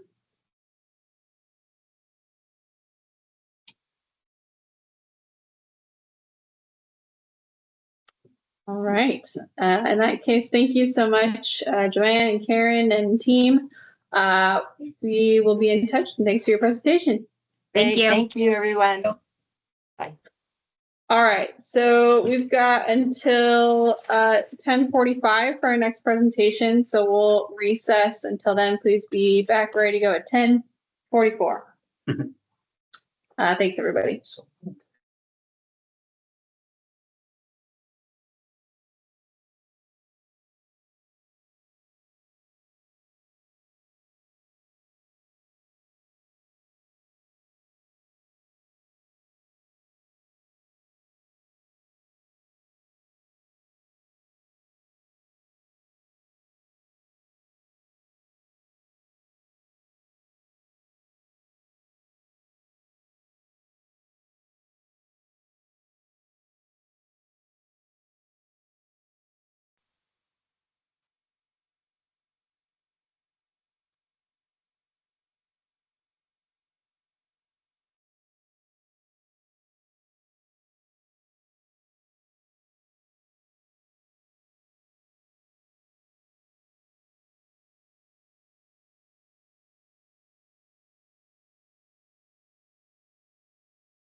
think we're starting it from here. Because I have to.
We're on the 33 and a third.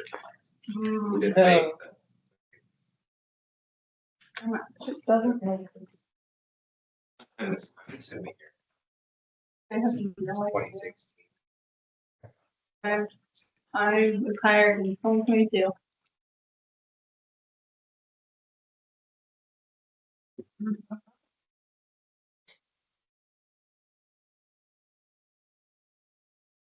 All right, should I try GMI again? Okay, let me get out of this right now.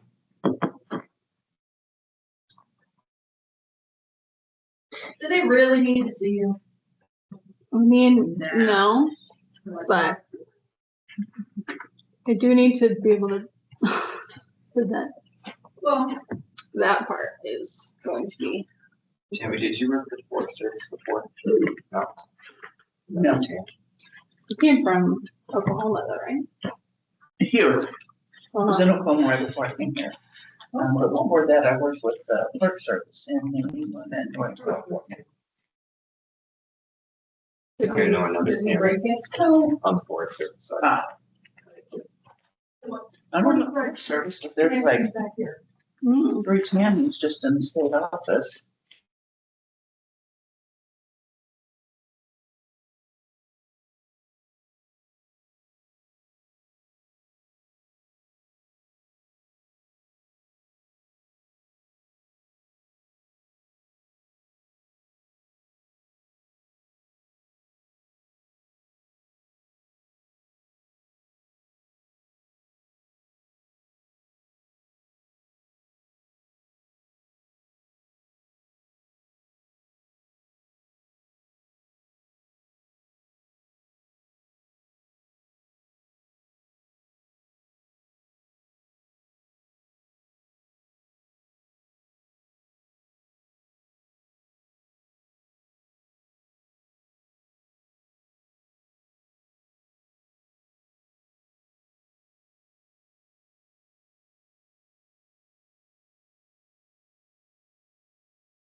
Hi, Michelle. I see that you're online, ready for your next presentation. Just letting you know that we're going to get started right on time at 10:45. And then you just had the video, or was there any other presentation materials you wanted me to pull up?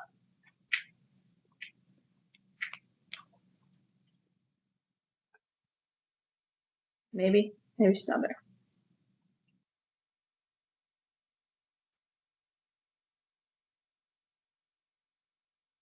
Hi, are you there? Yes. Sorry.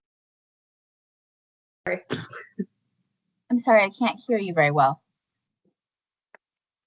Did you hear what I said before? No, I'm sorry, I did not. So we'll just let you know that we'll start right at 10:45. Okay.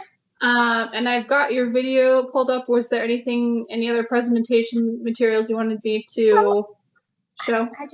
This is my first time doing this, so I kind of wasn't sure exactly what was needed. I was just thinking I would kind of summarize the information that was on my application. Okay, sure. Yeah, no, that's fine. Just let me know when you're ready for the presentation. Okay. Do you have any other recommendations of things that need to be shared? I mean, if there's anything that didn't fit into your application or anything like that, you've got 10 minutes to present, and then we'll have 5 minutes for questions. So. Okay, sounds good. No, I think that's good. The video I'll kind of give a good overview and summary, and then I think the video will illustrate that, and then that will probably be good timing, and then questions. Okay, cool. Yeah, just let me know when you're ready for the video, and we'll give everybody another minute to return or just come back for a quick break. Sounds good. Then I'll see you in just a second. Okay. Okay.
All right, Michelle, we are ready for you. We're gonna convene the meeting, and we're hearing for everybody online. We're hearing from Steed Elementary next. So I'll turn it over to Principal Michelle Will. Go ahead whenever you're ready, Michelle. Good morning, everyone, and thank you so much for your time and for your consideration of our grant. We are Stead Elementary, and if you're familiar with the area, we are in the northern part of Reno, in the Stead area. It used to be an old military, and where the famous air bases are. We are a Title I school, which means that we benefit from Title I grants, which are specially designed grants to support schools who have a high level amount of students who benefit from free and reduced lunch. That means low income students. And we have 100% of our students are considered low income students or families and benefit. So we benefit from that Title I funding. And that Title I funding is provided by the government. It's just supposed to level the playing field for our students, because there's some recognition that our students who are low income do not come from the same backgrounds and do not have the same opportunities as some other our students. So while we do receive title funding that helps us with things like school lunches and special educational opportunities that we're able to provide, but that doesn't help us with any outside opportunities and extracurricular activities to provide for our students. And as you're aware, so many of our students that are in low-income families don't have the opportunity to participate in, I'm sorry, I'm seeing that the name of the organization, we are Stead Elementary. Got it. So many of our students don't have the opportunities to participate in outside extracurricular activities such as sports, but also camps. And I think that we can all remember and recall that experiences that we had in our childhood and schooling, such as field trips and overnight field trips that were camps in particular, are those big things that kind of stand out in our mind and really provided an extra experience. And so we want to be able to provide that for our students in an outdoor location. Project Discovery is up on Mount Rose and have a beautiful facility that's managed by some locals. It's a nonprofit organization, and they provide a leadership camp for students in the outdoors that is a leadership camp. So they provide opportunities for students to work in teams to build their leadership skills. I was thankful to be able to provide the opportunity for our staff. The last 2 summers, we have gone as a staff development day right before school starts, and we have participated in this leadership camp and team building camp. And it has been such an enriching experience for us as adults, that team building. And I'm so excited to have the opportunity to provide that for our students. This particular group of students is our 5th grade students. And this is a project that we would like to be able to sustain over the next few years. And this kind of always be a tradition of our 5th graders being able to look forward to something at the end of the year. This particular group of students, to start first with, as our 5th graders, truly are, we say, our COVID babies, that these truly are our kids who have been most impacted by the COVID pandemic. They were kindergartners when COVID happened. So they were pulled out of kindergarten halfway through the year. And then when they came back, they didn't have the same amount of social activity opportunities and didn't have the same amount of academic opportunities that a lot of our students had previously. So we're really unfortunately seeing that impact upon our students and this group of students in particular, that they're really impacted by their abilities to work together socially, by their professional responsibility, their personal responsibilities, and their confidence has really been inhibited as well. So this group in particular, we'd really like to have the first opportunity and have a growing opportunity for 5th graders after them to participate. And it's also important to mention that we really hope that this has a lasting effect on them as they go into middle school as well. There's a lot of research that says that this transition of 5th graders transitioning to middle school is a really tough time. And I think we can all imagine that back to when we were that age as well, that it's a tough time for their self-confidence and those leadership skills. And our feeder school, O'Brien Middle School, has some, I would say, some unique obstacles to face with our students that are going into middle school as well. They've had a tough time with their students having the behavior and the leadership skills to be successful in that environment. So we're really hoping to be able to foster this community as our 5th graders, building into this a culminating project at the end of the year so that they can help build those leadership skills, and it can be something that they really look forward to and something that culminates that activity as well. So financially, as far as the grant goes, the camp itself is about $150 per student, and that pays for the 2 days of camp and then the overnight experience. And then, so then for 126 graders that we have right now, that would be about $18,000. And then we would need to purchase tents and sleeping pads. And those would be not just in the use for our students now, but they would also be used for other students. And I should also mention that because we're a very large elementary school, we're about twice the size of a typical elementary school. 120 students is a lot to have at one night for one camp. So we're dividing it into 2 nights. So there'll be 60 and 60, which means that the tents and the sleeping pads will be also used for 2 nights this year as well. I have a quick video that I would love to share with you, which kind of illustrates our day as a STEC staff, but I also should mention that this is a video that we technically made for Dolan Automotive because we applied for a Dolan Automotive grant as well. Unfortunately, the Dolan Automotive ones are based on votes, and we didn't get enough votes to receive the grant. But the video is still great and illustrates that. So I was hoping to show you that. Hi, Dolan Automotive and Community. We have a project and we need your help. Our teachers went to Project Discovery for an amazing team experience. Here's what happened. The staff at Stead Elementary, a Title I school in Reno, engaged in professional development at Project Discovery before school started. Now we want our 5th graders to have that opportunity during a 2-day overnight trip to Project Discovery, an outdoor camp which teaches leadership, personal responsibility, and connects students with nature. They will develop new skills in leadership, teamwork, and communication while engaging in challenges that build trust, courage, self-confidence, resilience, and peer positive interactions. They will use these skills in a Community of Kindness project where they will work with the primary grades within our school to improve peer relationships. They will extend that to the community by collecting, organizing, and distributing kindness kits to those in need. Please help our kids make it count. Thank you for taking the time to watch our video. We hope that you will consider voting for our project to send our kids on this valuable experience where they not only get to have fun, but be courageous and learn new skills. Thank you.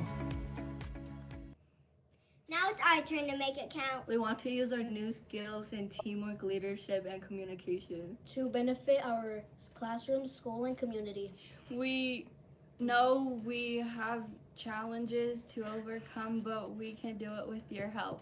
Please vote for our project!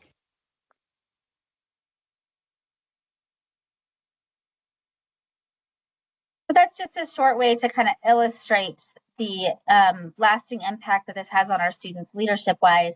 But I didn't mention so much the connection with students and nature.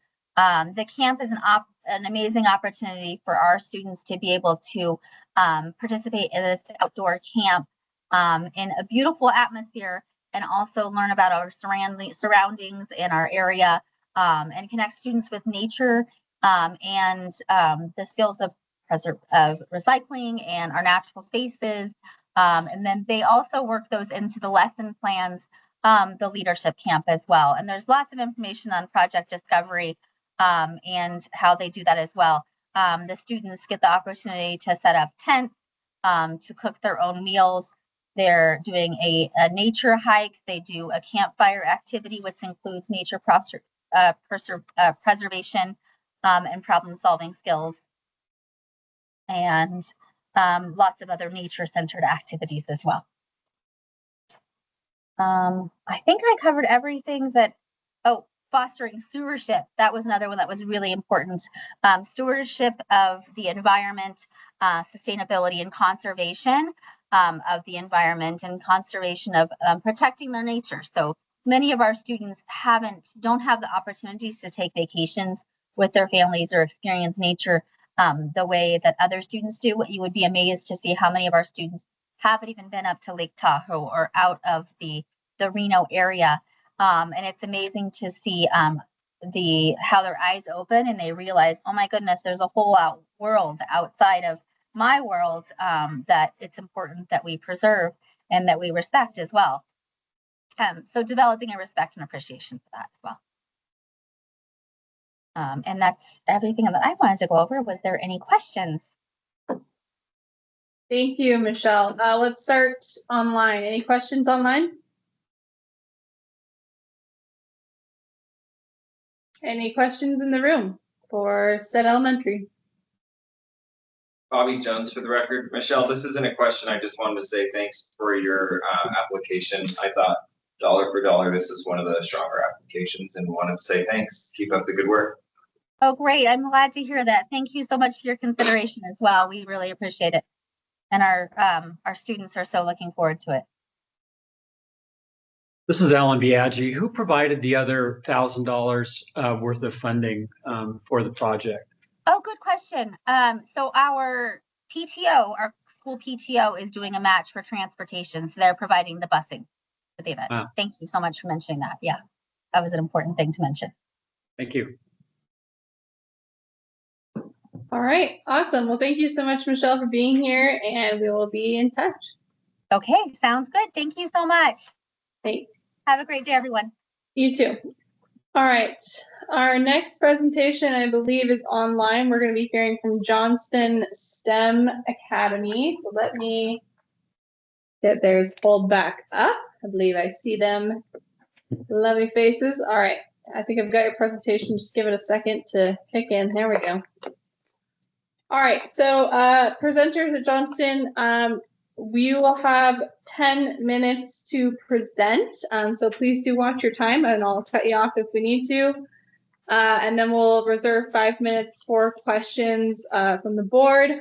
Apologies that you cannot see us. Our camera in the room is not working, but we can see you and hear. So please go ahead and get started whenever you're ready. Can you hear us? I just want to test that it works. You're a little quiet, but let me turn up the volume.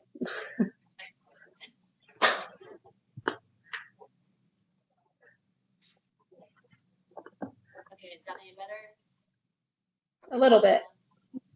Okay, can you guys hear over there, Alan? Yeah. Yeah. Okay. Yeah, you're good. Okay, perfect. Hi, we are Johnston STEM Academy of Environmental Studies. I'll just let all of us introduce ourselves really quick. I'm Allison Gilliard. I am the magnet strategist at Johnston. I'm Amy Yenner. I'm one of the STEM teachers. I'm Greg Sanders of the AP Over Magnet. I'm Melanie Poster. I'm the principal here at Johnston STEM Academy. And when we want to switch slides, do I just tell you or? Yeah, just let me know. Okay. Okay, perfect. So just a recap of our project. It was 4 different field trips as well as a school garden. The Hoover Dam and Lake Mead would be one trip. So it's the wetlands, Hoover Dam and Lake Mead, Zion National Park, Red Rock Canyon, and then as well as a school garden.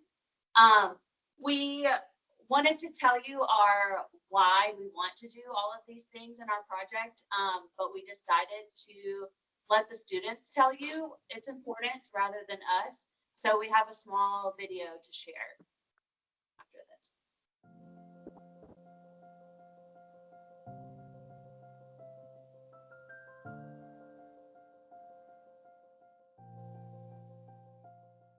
I never gardened before, but I think we should learn about gardening because I want to help myself and other people. I think this field trip will be important because we can learn about different plants and animals while we're going hiking. And I've never been hiking, so I think that this will be a good field trip for us. I've never gone like hiking or exploring through the woods, so I think like it'll be important for me because I will be able to like explore the world and see nature. Hi, I'm Jaden. The reasons I think outdoor learning is very important is because you get to experience nature, see all the miracles that this world has brought to us. Seeing the river because I've never seen it before is, if seeing it for the first time, it's going to be really fun because I've never seen like a water pool or lake. Gardening and being outside is very important of a child's childhood, being outside and having a lot of energy and overall just being like excited to go outside and learn about nature. Going to the woods gives you multiple vitamin D. You also can learn about new species, new plants, anything like that. If you ever seen a river, you've probably seen fish, you've probably seen how clean or dirty the water is. You've always wanted to know what makes a river or a forest a forest. I feel like that not everyone has the chances to get the gardening experience that I have. So I want other students to be able to garden and experience the joy of picking and harvesting their own fruits and vegetables and tasting them. I think outdoor learning is important because if you're learning on the inside, then you will get to learn about outside, but you'll never be able to experience it if you don't even try to go outside and experience it. So I think outdoor learning would be really fun and a cool experience. And I would like to garden because I've never done gardening before. And I think people like me who's never done gardening before should be able to garden. My name is Daryl.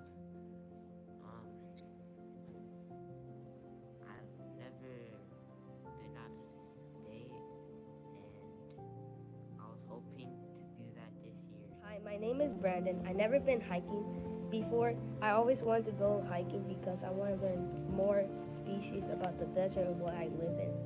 And I always wanted to know about plants and animals in my learning hand. Hi, my name is Beautiful. I've never been hiking before. I go to a school where we learn about the environment, so getting to experience it myself would give me a better understanding of what I'm learning about. Gardening and hiking is pretty good for you. I haven't been gardening, so I want to do gardening because it looks fun and it helps out the world and helps out more the nature. And I like one thing about hiking, it helps me improve my health and it helps me lose all my thoughts and like get more connected with myself. My name is Amir from Johnston STEM Academy. So I never been hiking before, but one reason why we should go hiking is because so we can explore nature and so we can see the animals and get good exercise so we can like live a long life.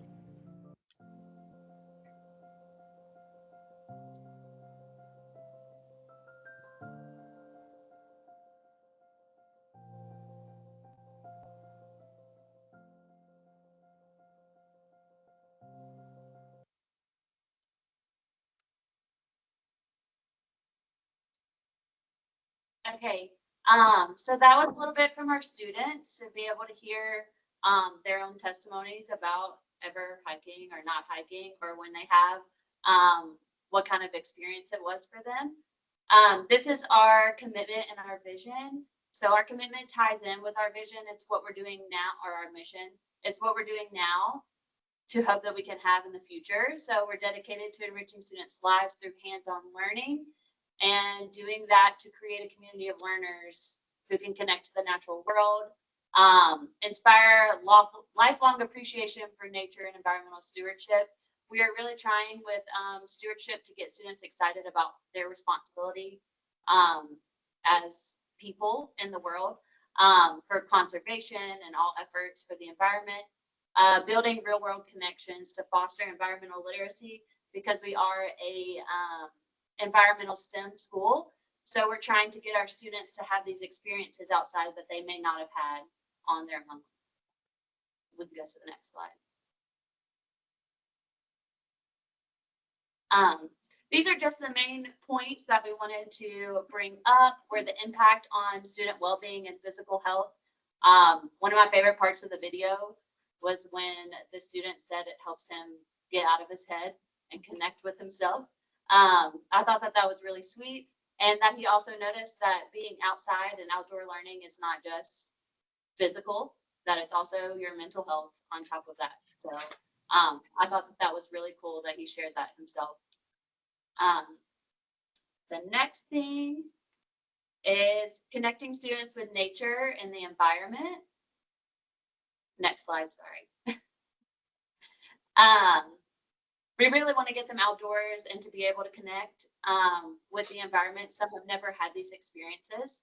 So we're hoping that trips like Lake Mead and the wetlands will show conservation, which is one of our focuses for our school this year, and diversity in the different learning environments that they can see around our area. Next slide. It's changing. I don't know. So inspiration for future STEM and environmental careers. We're trying to get them excited about their future STEM careers. We did a survey at the beginning of the school year that asked what parts students were most excited about, because this is our first year as a magnet school. And 7.1% of our students said that they were excited about environmental studies and outdoors. So we think that that comes from maybe not have having these experiences based on talking to students. So we're really trying to get them excited about our school theme and excited about the outdoors and the outdoor learning that they may not have experienced. And next slide.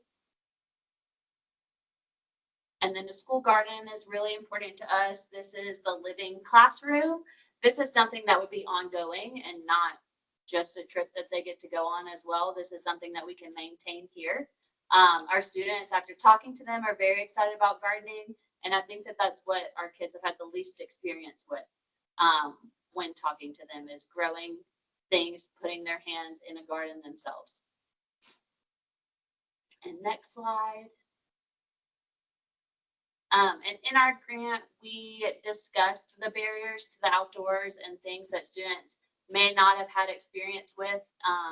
We saw our nature score for our own area was only a 7.1, or no, was a 9.1, which showed that it was not a great area for outdoors. So a lot have not been outside of North Las Vegas, where we're located, when talking to them. So these places are a little further away from where we're located and would require gear sometimes and all the things that they have not been able to experience with their families on their own. So we want to be able to give them this experience. And next slide. And then all of that will help to help with student achievement, because this is going to get them excited about what we're doing in the classrooms. Our science teachers and our Project Lead the Way teachers are doing some really awesome things, but the lack of experience can affect their excitement about sustainability in the environment if they've never been out and experienced it themselves. Next slide. And that's it from us. Thank y'all so much for letting us present the needs of our students at Johnston STEM Academy.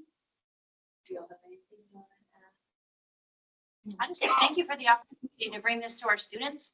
It's a really unique opportunity, and if granted, I think the garden is an exceptional piece of this because it will allow all of our program paths to connect, and I think that will be the ongoing piece that I think is kind of the best part of this. I think we're fortunate enough here at Johnston STEM Academy to just be chosen as a magnet school this year. And so we want to get on top of it right at the beginning and start giving the opportunities to our kids to get outside, to be able to understand why there's a school about the environment, why it's so important. And then this would allow us also to help recruit more students to want to come to our school, which then ultimately will support conservation, not just within our school, but within our school community and neighborhood and beyond. So it's just a great opportunity as we just became magnet. All right, thank you all so much for your presentation. Let's go to questions. Let's start in the room. Are there any questions in the room? Yeah, Bobby Jones for the record. You guys have listed how many students are in the school that would benefit. How many of those kids is going to get to go on a field trip if you're awarded the grant? How many would go on the field trip? Most of the field trips are about 100 students on each trip, which would be some are 400, which are all of our sixth graders at our school would be able to get to go an entire grade level. Our sixth grade right now is our focus because they're our first year magnet group. But they would mostly be geared towards those sixth grade students, and 100 are a few of the longer trips. The Zion trip that's further away would be less students, but the ones that are closer to our area include all sixth graders because it shows multiple day trips. So we can only bring about 100 at a time to each place. Yeah, currently with our field trips, all those sixth graders are lottery, and those are our first magnet kids. We have to get them to really understand our pathway so that they could choose it for 7th and 8th. Our 7th and 8th grade students do have, we're planning other field trips for them as well. But our hope is through our gardening, we would get our 7th and 8th graders just as excited about the environment because they're also in the magnet classes as well. But we do have to build our foundation, so we focusing on our 6th grade. Any other questions in the room? Thank you. Any other questions in the room? Online? Chad, you're muted. How about now? You're good. All right. First of all, thank you very much. You actually got one of my higher scores on the clarity of your budget, which was nice. I just want to confirm with your guys, you guys are Clark County School District, correct? So you were kind of able to achieve this per youth served. I have about like $23 because most of the staff is being paid by Clark County. So this is just supplemental to what's currently going on in the school district, correct? Yes, this is for excitement for our magnet program and getting kids excited about our theme. Because when we took the surveys at the beginning of the year, the environment wasn't their ultimate excitement. So we're trying to build that within our school. And I think a big thing is just taking the kids outside of North Las Vegas. Like we did get a CTE sponsored field trip earlier this school year. And I was amazed at how many kids haven't even been on a coach bus before, let alone going on a field trip. So I just think it's just an awesome opportunity to serve our students and families within our community by being able to offer them something like this. Right. And are you using CCS participation? Not for these trips. These are charter bus trips. Okay, cool. Thank you. All right, we are out of time, but thank you so much to Johnson STEM Academy, and we will be in touch. Have a great day. Thank you. Thanks. All right, our next presentation, we have Nikki, correct? Yeah. With NICA North. So Nikki, as a reminder, you'll have 10 minutes to present, and I'll give you some warnings. I've got your presentation. Yeah, I'll pull that up. And let's see. You can just tell me when you want me to advance slides and everything. Give a second to connect. All right, and then you can go ahead and get started whenever you're ready. Okay. Hi, my name is Nikki Peterson. I work with the Nevada North Interscholastic Cycling Association. We're a youth mountain bike league that actually has 30 leagues across the country, and so we're the Nevada North chapter. And this is my presentation on the Nevada North Dirt Tour. So really quickly, we have 550 student athletes on the dot this year, which is pretty impressive. We've seen growth over the last 3 years since I've been here. We serve kids currently in 5th through 12th grades, and we seek to reinvent youth sports by creating inclusive, equitable programming that everyone has access to. We have 260 volunteer coaches also on the dot, even numbers this year. They're all volunteer, they're super passionate, and one of the things I'm most proud of in our league is that we are really dedicated to training our adults, not only in teaching them mountain bike skills, but also how to build character and youth development. We've even won awards on our training, and we're constantly working to improve. It's a hybrid of both in-person and online education. And we currently have 17 teams. We're looking to grow that. Most of our teams, about 40%, is in the Reno Tahoe area, but we also have a team in Ely. One of the teams I'm most proud of this year, we partnered with Reno Bike Project, and they started a team that serves all kids that are in the foster care system, all donated. So we comped their team fees, and then they raised money to help get bikes and transport them to all of our events. 2025, We really want to expand that and get into rural communities, as well as some of our at-risk schools like Worcester, Hug, Sparks.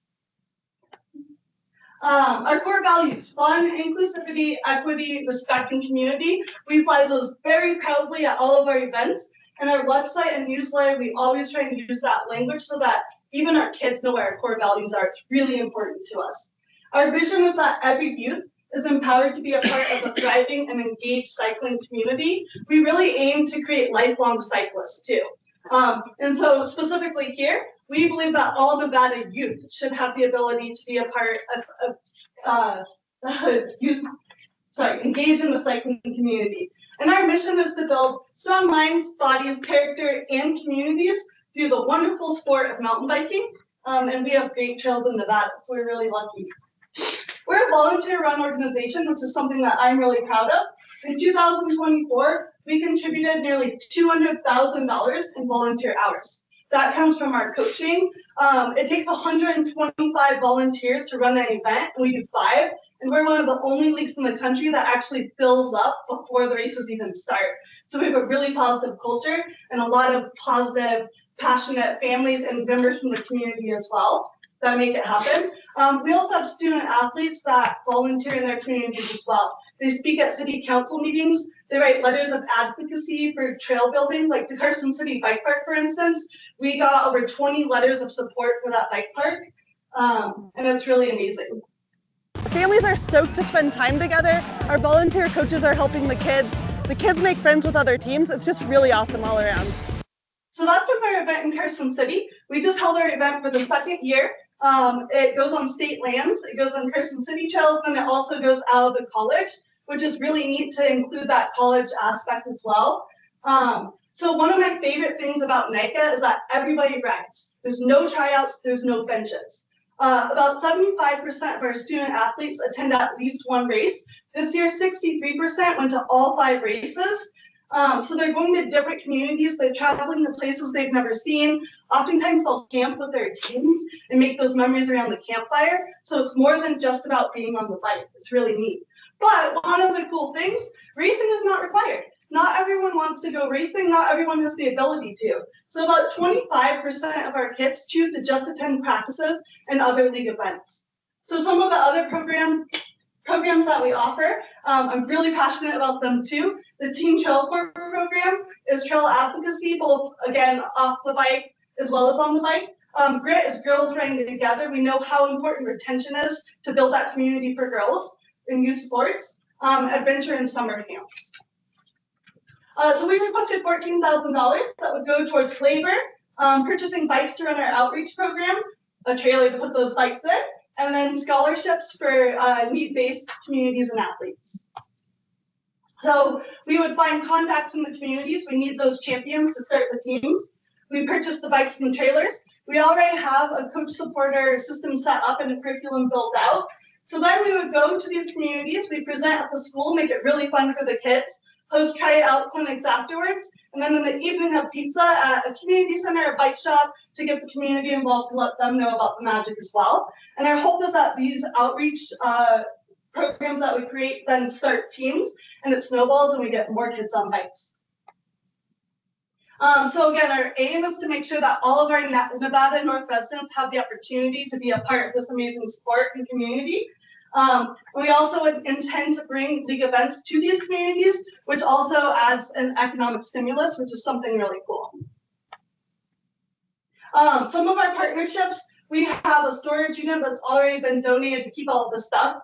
The Peak Family Charitable Foundation has actually increased their support by 75% for this year, and we're looking at 3 more years down the road already to help for scholarships. We already have 7 loaner bikes, and Sierra Bike Supply and Check are both willing to give us other bikes at cost, which would help in our budget. We have $20,000 in cycling gear already donated. I've been sorting through it. It takes forever. It's awesome. And we have 30 helmets donated from Chuck as well. And they have a Pathfinder scholarship that reaches out to kids of color, and they get a brand new bike, the kit, all of their fees are paid. And the cool thing is they're supported for their entire time for the program. So for 8 years, they get all of their fees covered. And kids obviously grow. If they grow out of their bike, Chuck will send them a larger bike. and that team gets to keep the smaller one and use it for kids that need it. So filling the gaps. We've done our research. Pat Sullivan at Truck Bikes has helped us do a market share analysis. So there are 8 counties in their league that we currently are not serving. Our goal is to have at least 1 team in every 3 high schools in our region. Right now, we're 1 in every 4.6. We're the 2nd highest in the nation behind Utah and ahead of Idaho. So we're already doing well, but I know that we can do better. And quick case study, White Pine Composite. Ely, Nevada has an amazing community. I got to go spend most of my week there this summer. I attended a practice with the kids. I gave them a nutrition talk. And then I did coach training in person. They have a really passionate community. They had 9 kids that went to all 5 races this year. So every other week for 2 months, they were driving 5 hours each way because they love it so much. And we want to bring an event to them. So we're looking at hosting a time trial. Hopefully next year, it might be the following season, so that we can bring everyone to their trails. They're investing $5 million to make 50 miles of trails. And so we want to bring our community there so that they can see it's a great place to vacation and it's a great place to go back to. And so why Nike Nevada North? We've done the groundwork. We have a system in place that works. We just need your help to help us with this outreach program to get more of our youth and more of our communities to be a part of this. We have long-lasting partnerships already. We have a national organization. I get to collaborate. I just got back at 1 a.m. From a trip back east for a regionals event with 11 leagues, and we're hoping to do the same thing in August in Kirkland.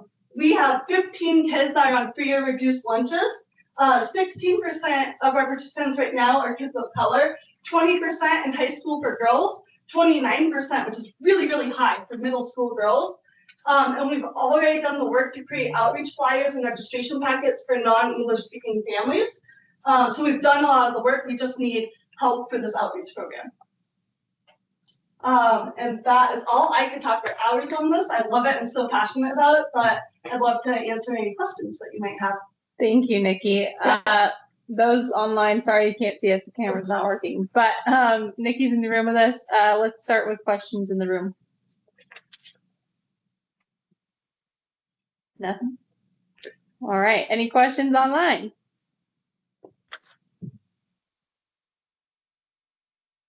Okay. Well, thank you so much for your presentation. Nikki will be in touch, and thanks for coming in. Thank you everyone for the opportunity. Yeah. Thank you very much. Thank you. Okay.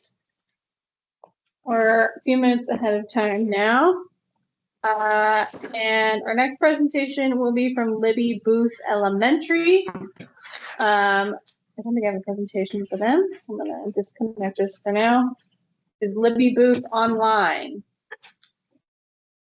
I don't think they're online yet, so let's hang out for a minute and see if they can join us by 11:30.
Hi there, Sarah. Are you with Libby Booth Elementary? Hi. Yeah, I'm the associate chief who oversees Libby Booth Elementary. Yes. Awesome. Are you waiting on anybody else? I am. Yes. Okay. So we have an interim principal, Mary Culpepper. We met this morning. I know she's logging on, and the school's counselor will also be in attendance. So they should be in any second now. Okay, no problem. So I hope you don't mind. I told her I'd join in just because we're in kind of a weird spot with the school, and I've been supporting the school as well. So we're excited for this opportunity, though, for sure. No problem. Yeah, we'll just wait a couple more minutes for them to join, and then we can get started. Perfect. Thank you. Thanks for your patience.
Hello, Mary.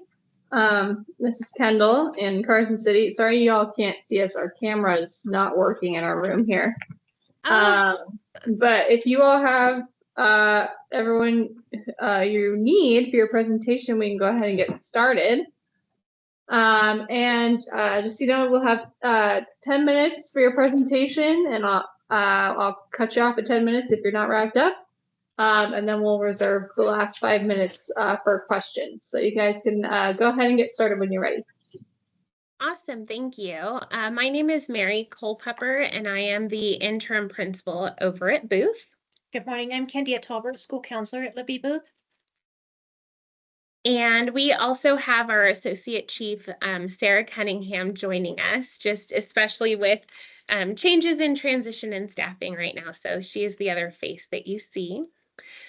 We are very excited about this possible opportunity for our students to engage in. Sierra Nevada Journeys Outdoor Camp is really a time for our students to get into nature, get off of their phones, learn about themselves and their environment. Our students in the past have had some opportunity to engage a little bit with Sierra Nevada Journeys, and since Candy has been here in the past, I wanted her to share just a couple of stories about ways that it has impacted our students previously. So part of my job as a school counselor is obviously encouraging students to be social and adaptable in all of their environments. I had one particular student who had a tough time really socially engaging and really making friends and finding a right outlet for her. This particular student came back from Sierra Nevada Journeys and had made so many new friends and really opened up to different settings, different environments, was able to share in circle time, things that this student particularly did not have prior to going to Sierra Nevada Journeys. She also was very hesitant about just being acceptance of herself as well as her peers accepting her. During Sierra Nevada Journeys, she came back and was a whole new child. It is very enlightening to have these students really be able to join in to settings that they feel comfortable in, they're not pressured to do, and really being outside and being where she felt most comfortable, if not having to share if she chose not to, but choosing to do so. She came back and literally was telling me about the amazing opportunities of her doing the flying squirrel, just all of these different opportunities for her trying new things, including the zip line and all of these different opportunities that this student particularly did never felt comfortable doing or trying herself prior to her Sierra Nevada journey trip. So great opportunities for our students. I've heard amazing stories since they've come back. And that student particularly was very driven and had a whole different outlook on her social and emotional well-being after coming back from Sierra Nevada journeys. So the school that I most recently came from is the middle school that Booth feeds into. And one of the things that I have noticed over the years is that when we get our students, especially away from those electronic devices and things like that, and outside in spaces where they are comfortable and able to talk to one another, they really rise to that occasion. The way that they interact with their peers and adults changes for the positive in sometimes ways that we can't even measure. I would have students who would start to say good morning in reply, whether that be to me or a peer. We had students who were building snowmen in the snow, and that was at middle school. So I definitely think that there's something so valuable about building self-confidence, the physical health piece for students to be outside and in fresh air and moving their bodies. Absolutely 100%. So, yeah, I do have some pictures if there's a way that I can do a screen share. I just wanted to share. Okay, awesome. Because we did have a staff member who was able to join students last year. Oh, let me get a couple of other things down. Oh my, maybe a couple of other things, but here are some pictures.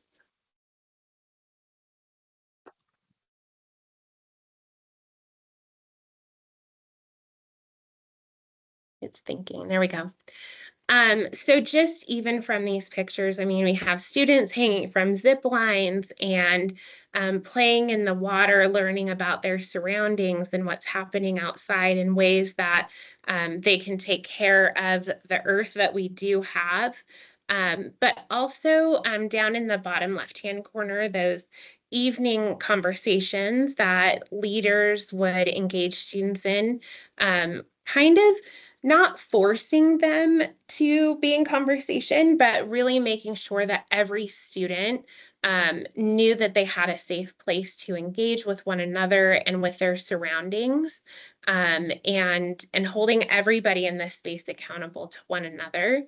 The bottom right are kids who felt like they could conquer absolutely anything. It's super exciting to see their faces and their smiles. Andy, is there anything else that you wanted to make sure to? I think the biggest thing is that students have a responsibility to be involved in their community. And with the financial stance of most of our families, unfortunately, we don't have that opportunity. We are a walking school. We have 2 buses, and majority of our families walk. So getting them involved in an opportunity of this is truly a blessing by having sponsors and support systems within the community to make this opportunity available to our students. The other part is that our students learn to get along in a setting that they choose oftentimes to play with certain peer groups within the school setting and really emerging in different cultural settings and emotional opportunities that they actually are able to express their feelings and their vulnerabilities during this time. Their self-confidence is huge. As far as them just staying important with friends that they come back, they actually even have opportunities to gain peers from other school settings. And that is a huge opportunity as well, is gaining friendships. They go into middle school settings and they have those same opportunities because we're a merging school with other schools. And so it's been a great opportunity really for the self-confidence, the self-awareness, and just the opportunity to have the financial obligations that unfortunately our families cannot financially provide for, and giving them the opportunity to do so. And if you don't mind, ladies, I was just going to add one other piece of information. So Libby Booth has recently been selected as a school that is entering our collaborative zone or collaborative schools. So these are schools that are underperforming right now and need some additional support to reach academic gains. So in addition to the math and ELA focus, the focus on our science standards will continue to elevate at Libby Booth. And just to reiterate, this experience is for the students, not just socially, but academically, so that they can connect those textbooks or those investigations from the classroom to some real life experiences. And that's what's so great about Sierra Nevada Journeys. It really does open that true educational experience outside of the school building, and where so many students at Libby Booth just don't get to experience. They don't often leave the neighborhood. I did spend 7 years there as a principal and an assistant principal before my role now, and a wonderful community, wonderful families. However, most often the students just stay right in that area and do not get to move beyond that. So an opportunity that we just cannot replicate in a textbook or in a video or in an investigation for the students at Libby Booth. All right, thank you everybody at Libby Booth. If anything else, or should we move to questions? We are ready for questions when you are. Awesome, let's start online. Any questions online? Chad asked, how many times have they done this? So, this is my first 2 weeks here. I know that last year, there were some last minute funding situations that were happening, and Candy, do you want to speak to that? So getting the community involved obviously has been a huge asset, and we had some partners choose us as a school site to be given the same opportunity. We have been consecutively doing this for 7 years, to my knowledge. And so it has been a tradition within our schools. Siblings that are now stepping up to 5th grade have had yet now high school students that successfully graduated from Sierra Nevada Journeys and still talk about it till today. Thank you. Other questions online? All right, questions in the room? All right, not seeing any. Well, thank you so much, Libby Booth, and we will be in touch. Have a great day. Thank you. Thank you for the opportunity. Have a great day. You're welcome. Bye. Okay, our next presentation should be joining in the next 5 minutes. It will be from Burkholder Academy of Science.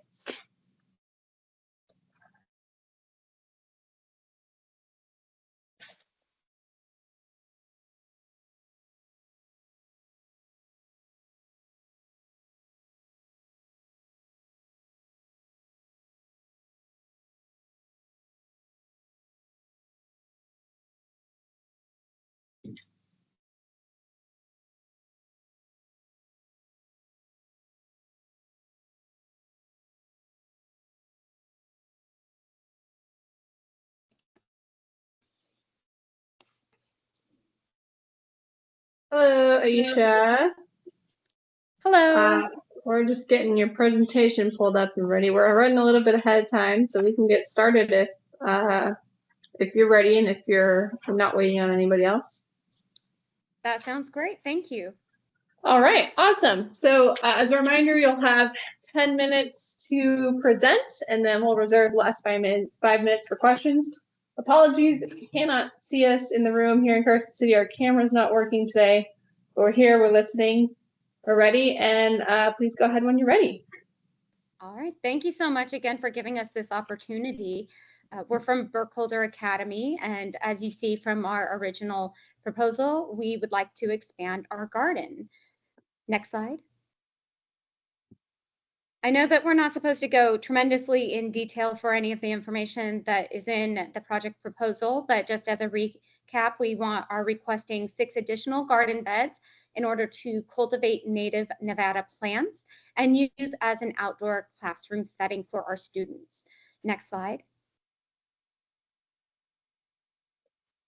Part of this stems from a survey that we sent out to our 6th grade students who participate in Ag Ventures, which is our garden programming. And there was an opportunity for students to sort of open chat of how much or what we would like to see in our school. And these were some of the testimonials that students had written: a bigger garden, a garden that they could work in, and more plants, plant our own plants. And so hence we wanted to double the size of our current garden, which is currently managed by one of our external partners, Garden Farms. And although the students have some engagement with the garden, they wanted more ownership. And I think that it's that ownership that really struck us, that they wanted to play a more active part in their learning, and the garden extension would allow us to do so. Next slide, please. So the garden project impacts a number of the criteria that was stated as important for your organization. So obviously connecting students with nature. Through the garden, they would have academic success, environmental literacy, foster stewardship, and community partnerships. Next slide. So digging a little bit deeper into this, as I mentioned before, providing this extension would allow students to have that ownership over the plants that are in that garden bed. The plan is for each garden bed to be allocated to one class period. So that individual plant would be overseen by a specific student group. It would be their plant. It would connect with technology in their current classroom. And so we currently have a hydroponics and aeroponics system that we are starting our seedlings with the students. And then the students will be able to transplant them into the new garden beds, watch them grow, take data measurements, health of the plants, care for the plants, and just building that overall stewardship for nature in an outdoor classroom setting. In addition to that, it would bring real world connections, so connecting with real world professionals, some of which we are already partnering with our local garden farms. One of our connections is a landscape architect, and so he's very well aware in terms of the care of the plants, what the plants need, which direction the sunlight is going to be at the particular time of the year. So they do get to connect with real world professionals. And in addition to that, be able to propagate native plants and how they impact our local environment. Ultimately, we would like to see further partnerships with some of our local entities, including governmental type of organizations, our local wetlands, to propagate these native plants to replenish some of the areas that may need a little help. So we would love to partner with other outside organizations so the students could see where these native plants ultimately can go to. Next slide. And although these garden beds would predominantly be used by our 6th grade class, it does stem into future years. So in the 6th grade, they do participate in research, information dissemination through infographics and different projects.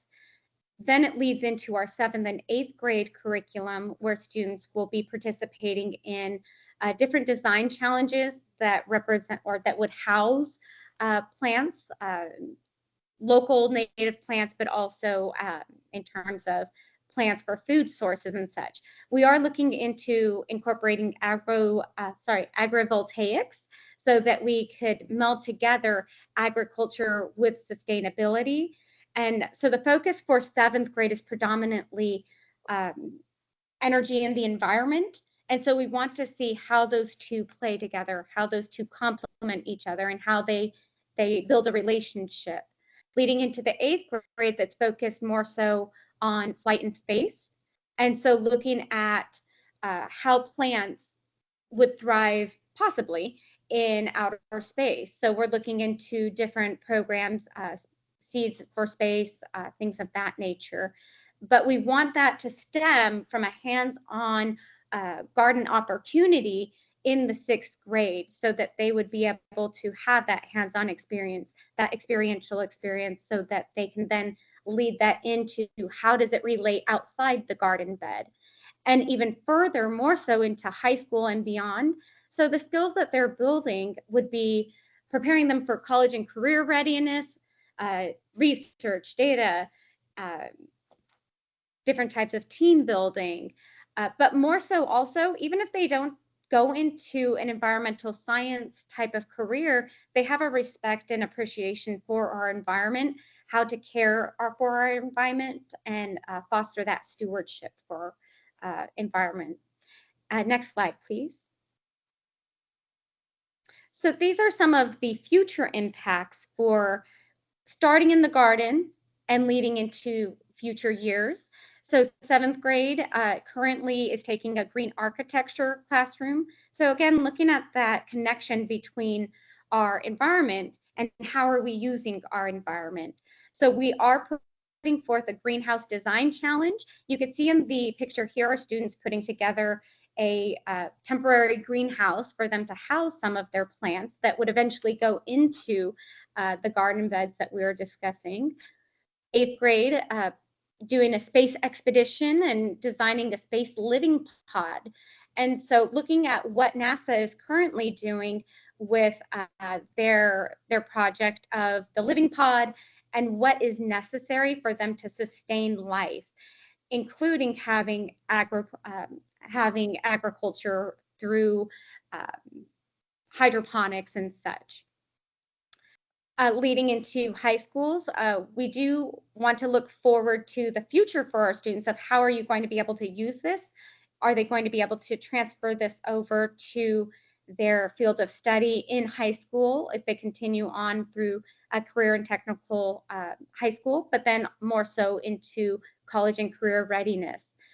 For longevity, these garden beds would allow for them to have access to nature and outdoors. We could see through our student survey that they are interested, over 80% of them are interested in learning more about our natural habitats. We just need to provide them with that opportunity. As stated in the grant, we have a nature score of about 3.3, I believe, and it basically states that the students that we have coming in don't necessarily have a lot of access to outdoor areas, let alone growing plants. So we are looking forward to having certain family nights to allow families to have that opportunity to garden and learn how to garden, especially in somewhere like Clark County, which is a desert. So fostering that stewardship, not only with our students, but then also with their families as well. And of course, this will lead to different career opportunities. And next slide, please. So in terms of our project implementation, we have already done a site walk to see what the cost estimation is by one of our external partners. The native plant seeds were already donated by UNR Extension. So the students are going to propagate these plants in our hydroponics and would really love to have the garden beds to watch them grow even further, to strengthen them and prepare them for going out into the community and thriving. So our students and staff are ready to go with this. I have to say you have a very thorough grant proposal procedures, and so I didn't want to cover so much of what was already stated in the grant, but I'm very happy to answer any questions and answers. All right, thank you, Burkholder Academy. Let's start online. Are there any questions online? Chad is asking, whoops, one sec, let me find it. Yes, we are located in Henderson in the southeast of the valley. He's asking where they were. Any other questions online? Okay, questions in the room? This is Alan Biaggi. I assume that if you didn't get the full amount of funding requested, you could scale accordingly to the amount of funding you may get with the gardens. Yes, of course. Anything that we would be able to secure would go towards the project. If we had to scale back, of course, we would be happy to scale back. But of course, would like the 6 beds only because 1 bed per class, so that there's ownership within the class as well as within the individual teams that would be provided with a plot, if you will. So they would be separated by class periods, but we will make do with whatever we can get. Thank you. We can pivot. Any other questions? All right, thank you so much, Aisha and Burkholder Academy. We will be in touch. Thanks for your presentation. Thank you. All right, our next presentation should be arriving in person the next couple minutes. We're going to be hearing from Lahontan Conservation District next. So they're not here yet for those online, so we'll just give them a few minutes and we're running ahead of time.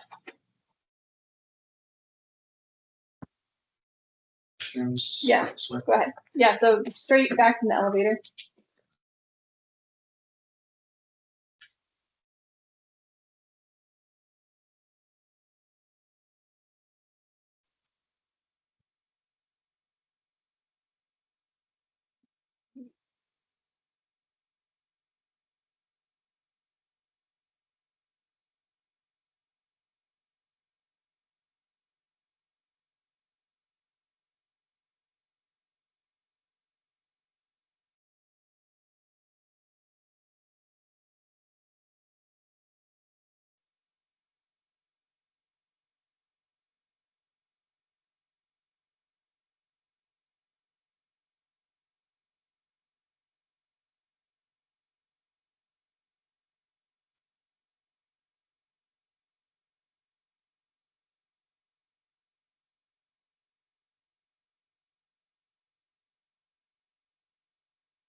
Online, but they see your presentation, so. Okay. For those online, our presenters have arrived, so we're just gonna let them get set up. And as a reminder, we've got 10 minutes to present, and then we'll reserve the last 5 minutes for questions. Sure. And just let me know when you want me to get started. Okay, great. Whenever you're ready. All right, I think we're ready. I think Christy's gonna start it out for us. Hello there. My name is Christy Sullivan, and I'm with Lahontan Conservation District.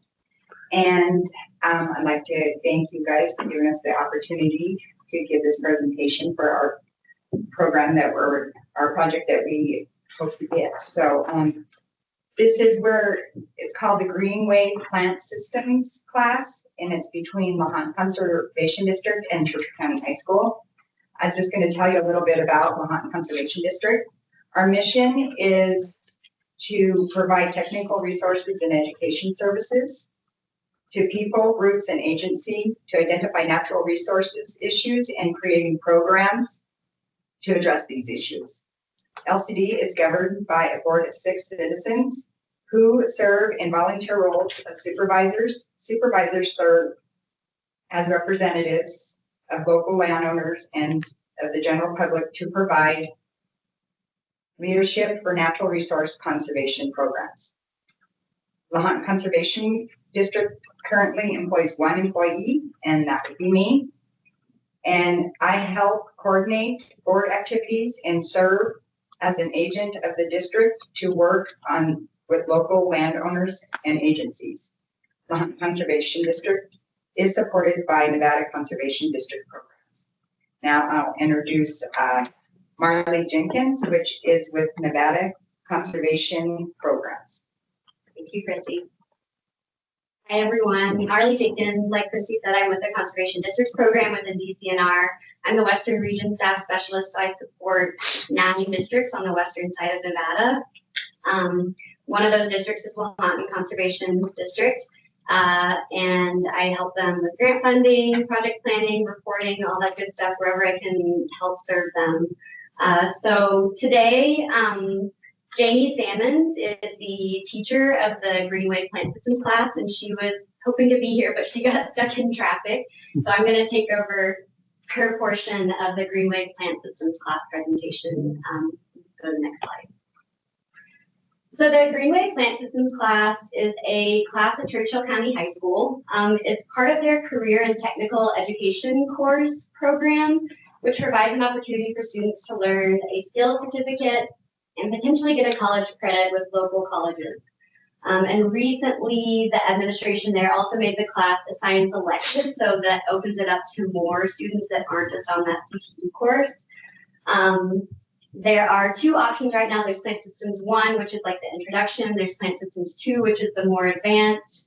And they focus on leadership activities and supervised agricultural experience programs.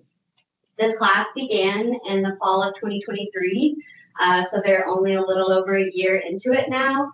Like I said, Jamie Salmons was hired to teach that class. She owns a small farm out in Fallon, and she has really great farming and plant knowledge, and she's just been awesome in helping getting this class started. You can see in the pictures up there, they're kind of small, but in the top, that's looking down an alleyway between, they have 2 greenhouses on campus that were kind of in a state of disrepair prior to when Jamie took on this class.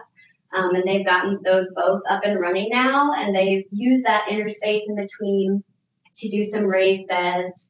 And this last year they grew a ton of vegetables and flowers. They've been growing some native flowers there too and collecting the seed. They work with the Department of Agriculture to do that. The students are really enjoying the class. She put that, can we go to the greenhouse now? Because they're always asking her if they can go get outside. The students started an Instagram on their own so they could post pictures and share with their peers pictures of the stuff they do in and out of the greenhouse. And their little motto they came up with is, we plant, you chant. And go to the next slide. So there are about 25 students per class, and Jamie says the signups have been filling up really quickly since they started. There's already a waiting list for next year.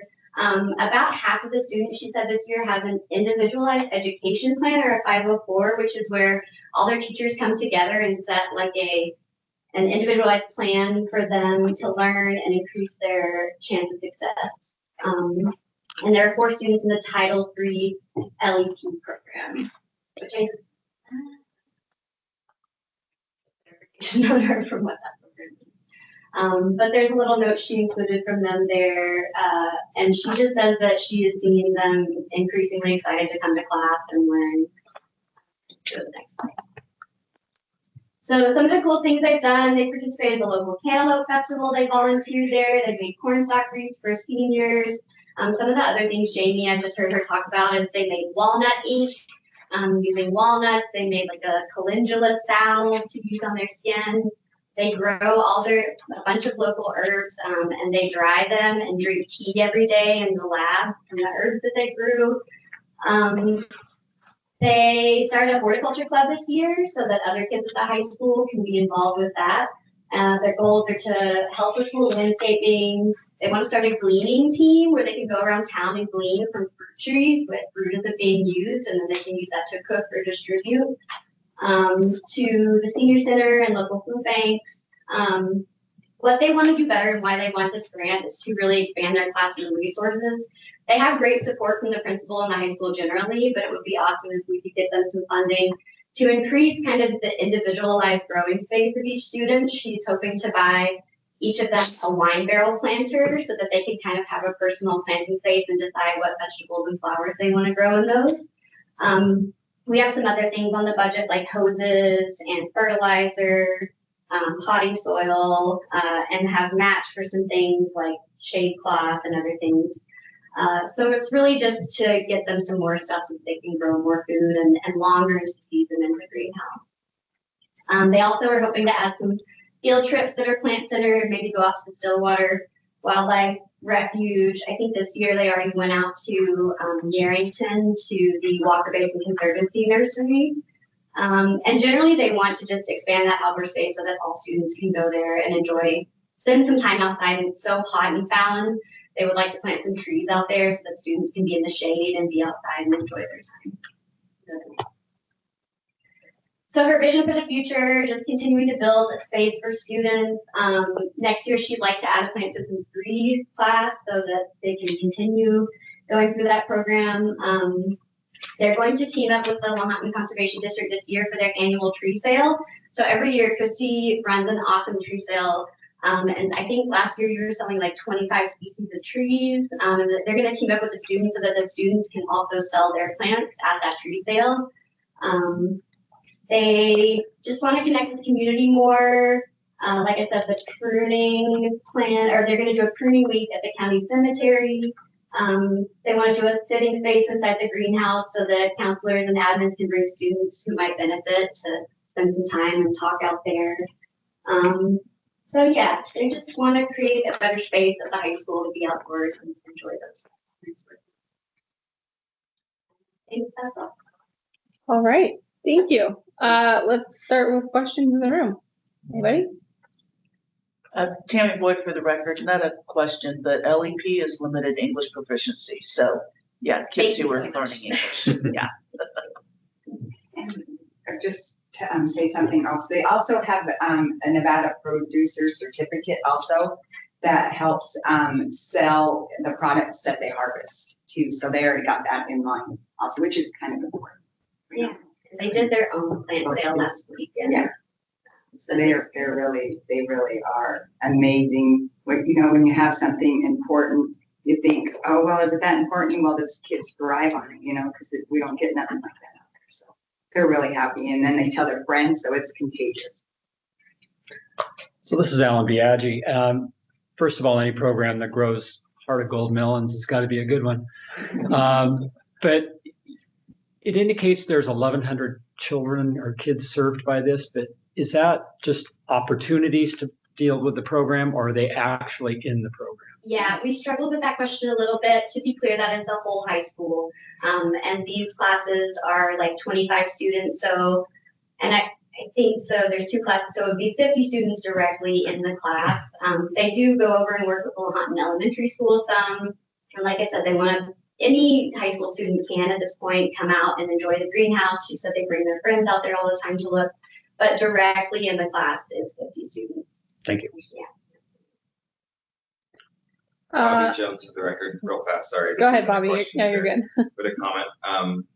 If you could pass it along to Jamie, this is my favorite project. She wrote really honestly in the application, and that really showed through, and there was some really insightful stuff in there. Things like encouraging water fights and kids coming in at lunch to show that the program has value. I just really appreciate it, and seeing that it's a joint effort between Conservation District's program staff, Conservation District staff, and the high school partner. Thank you. Thank you so much. Yeah, and I wish she could have been here today. She had some other great stories she was going to add rather than me just mostly reading off the slides. But yeah, she always has great stories about the kids and what she's doing with them. they do so many different projects. It's crazy when you sit and listen to it. You just think, how do you have all that time? Great. Are there any questions online for Lahontan Conservation District? Chad says he seconds Bobby. About that. Thank you, Chad. All right. Well, thank you so much. Thanks for coming. Thanks for your presentation. We'll be in touch. We appreciate it. And I'll actually take y'all downstairs because I'm gonna go get our next presentation. All right, and for those online, our next presentation will be Walker Basin Conservancy. I'm gonna go grab Bryce from downstairs. My assistant is in a meeting.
Come on in. Did you email me your presentation at all? Yeah. And Nick, I said it too, wants to join over Teams. Okay.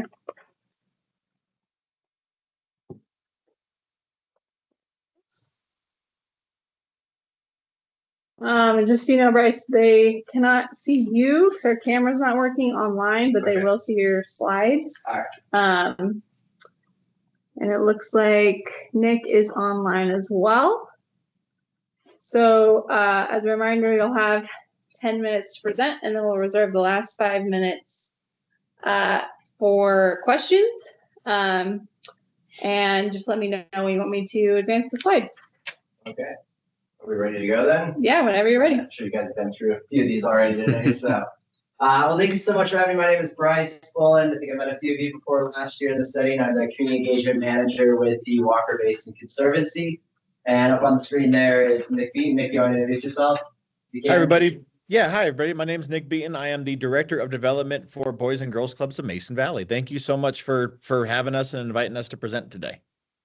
Yeah, and so first off, I just want to say thank you to NOER and the TAC for supporting our proposal last year. It led to a real professionalization of our program, as well as getting a lot of kids outside engaged in the community, in their backyard, essentially. So thank you all so much for the support.